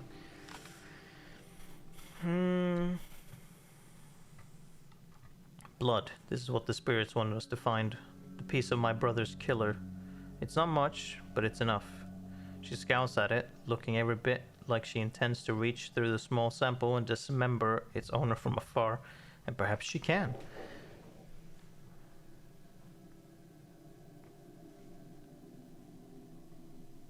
Are you tracking with that? I can, give it enough time.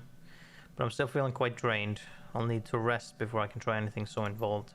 When I'm able, I'll commune with Bear, consult the spirits, and do what must be done. But in the meantime, you must take some portion of the sample to pursue a more conventional avenue of attack. I have some friends who might be able to help. Good. Let me know if you learn anything about this elf and troll pair. And should you find them, I want to be there when they are brought low. I want to see the light leave their eyes for my brother. Well, that's... Sure, as long as your need for vengeance doesn't endanger the op. Okay.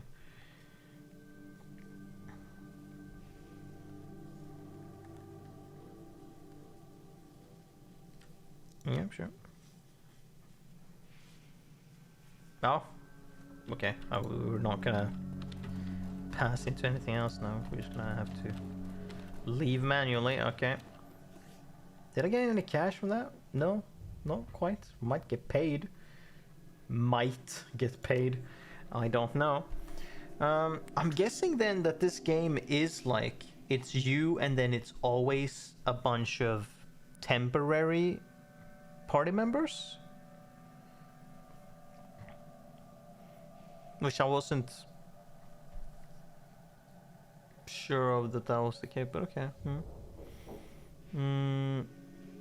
9 points. Okay, so I don't really need that at the moment because we have so much fucking ammo in our pistol.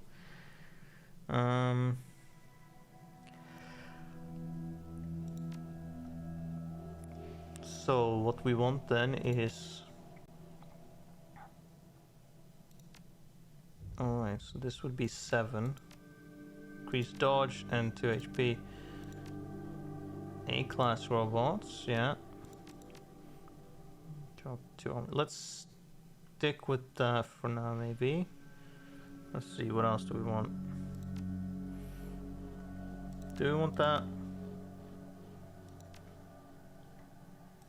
Yeah, we can do that for now, so that we know that that's not a problem. Okay, let's go. But yeah, okay, so activating a robot means that you get 1 less AP, and so you activate 2, that means you lose your AP, but they get to go and have 2 rounds on their own. That's okay. That's neat. Good to know. Good to know. So you want like to pick specific drones so you can have like so you can activate them for specific reasons, and you want to have a good vantage point.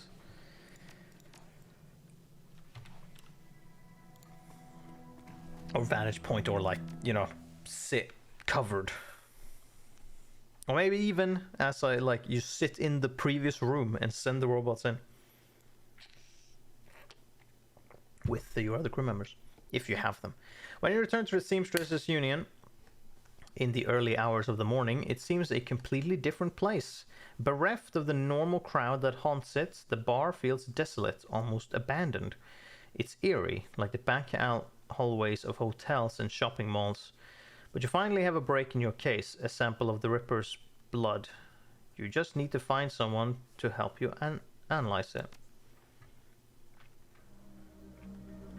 Without its call for staff cast to regulars and posting tourists, the unit feels hollow. The front bar and lounges are deserted except for a handful of janitors.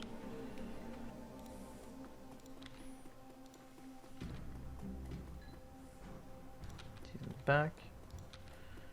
Did something happen? Are these guards dressed as janitors?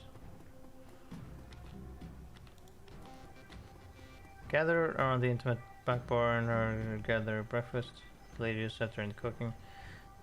The smell of soy calf and something resembling sausages feels from. Oh, maybe it's just super early. Evening, ma'am. What's the word around town, Miss Clue? There's been more talk about the Ripper killings. Some people are saying they're hate crimes on account of the victims all being human. What if I told you the prime suspects were an elf and a troll? Still doesn't mean the killings are racially motivated. People are just too quick to label something a hate crime. Check the census. The city is still 66% humans. Close your eyes and throw a rock and you're more than likely to hit a human. Doesn't make it a hate crime. Still a crime though, and that should be enough. This is the first real rise you've seen out of Mr. Clue, but he reins himself in with a roll of his thick shoulders and a smoothing of his jacket. Don't worry, not gonna start throwing rocks. Wouldn't want to reinforce the stereotypes. I'll leave you to your business, ma'am. I like him, he's cool. Oh boy. Ohio, yes. Would you like some... Forgive me. Why are you calling me... Why are you addressing me with that? It sounds so fucking off just saying it in an English sentence. Just cut off. Okay. But you look like hell. Thanks, just the welcome I was looking for. I've been working... yeah. Oh, it's funny. She looks you over, noting the signs of your nocturnal activities. She nods. Any run you can walk away from is a good run.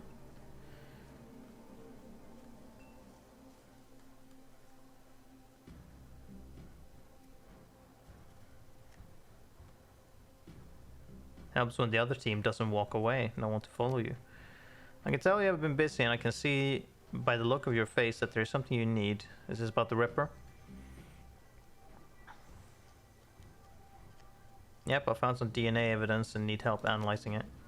That is excellent. I will unlock the piano so you may go downstairs. I'm certain someone in the safe house will be able to help you if they are awake. It is likely you will visit the Matrix before the day is done. May I take sausage? Take the whole plate? Did I get items? Sausage? No. Got item, sausage. I'm like, oh, hell yeah. More karma points. 4. Can I use this for anything? I can, actually. I know that for certain. Dodge helps to reduce the chance of being hit by physical attacks. Well, okay. What helps being hit by ranged attacks? To being hit physical attacks. From attacks. Take reduced damage from attacks, period. Okay, what's the reduced chance of ranged attacks? Reduce the chance to be hit by enemy physical attacks. Does a bullet count as physical attacks? I'm sure I've fucking asked this before. Dodge to by physical attacks. What's that mean?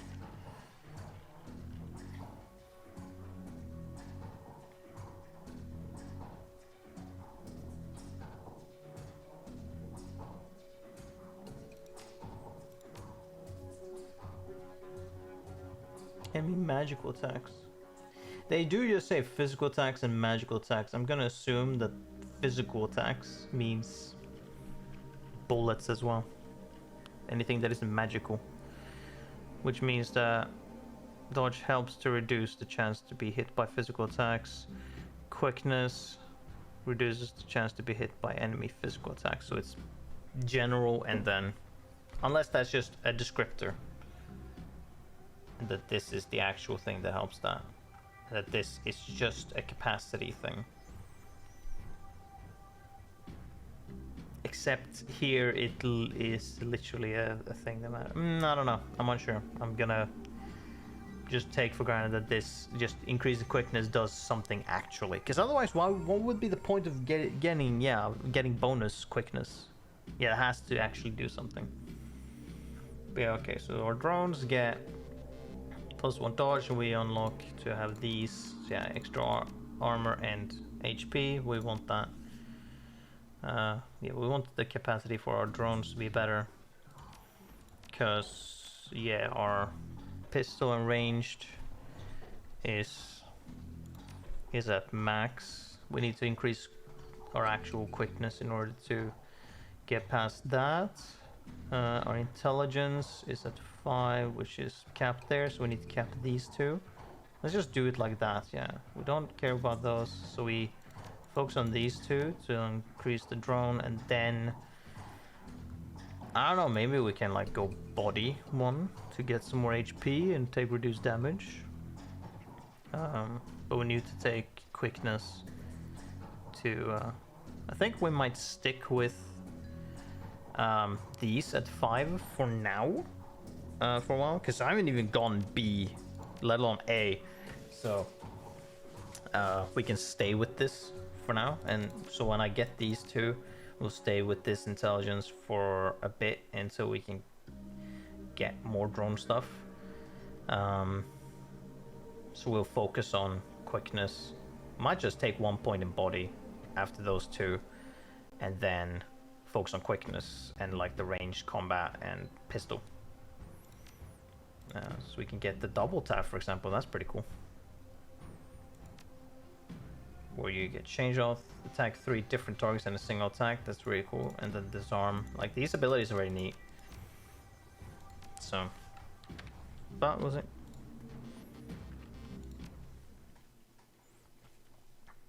But first drones, and then yeah, the digital world. We're doing a lot of legwork on this job, but it's going to require a trip to cyberspace and back to ID the Ripper, the Matrix, the cybernetic analog of Inside the Grid, the worldwide computer network, a digital world, information brought to life. Inside cyberspace, your avatar does all the work while your meat bodies left behind. All around your avatar are pathways to other nodes filled with data, IC, counter-intrusion programs, and other jacked-in runners. Cyberspace has as many dangers as the meat world, and more. Locked doors, security countermeasures, the black IC that can fry a Decker's brain. Every movement you make in the Matrix can be tracked if you aren't careful. Get dump shocked out and your brain gets fuzzy for a bit. Get hit by an enemy Decker and you can die. Oh. Very interesting.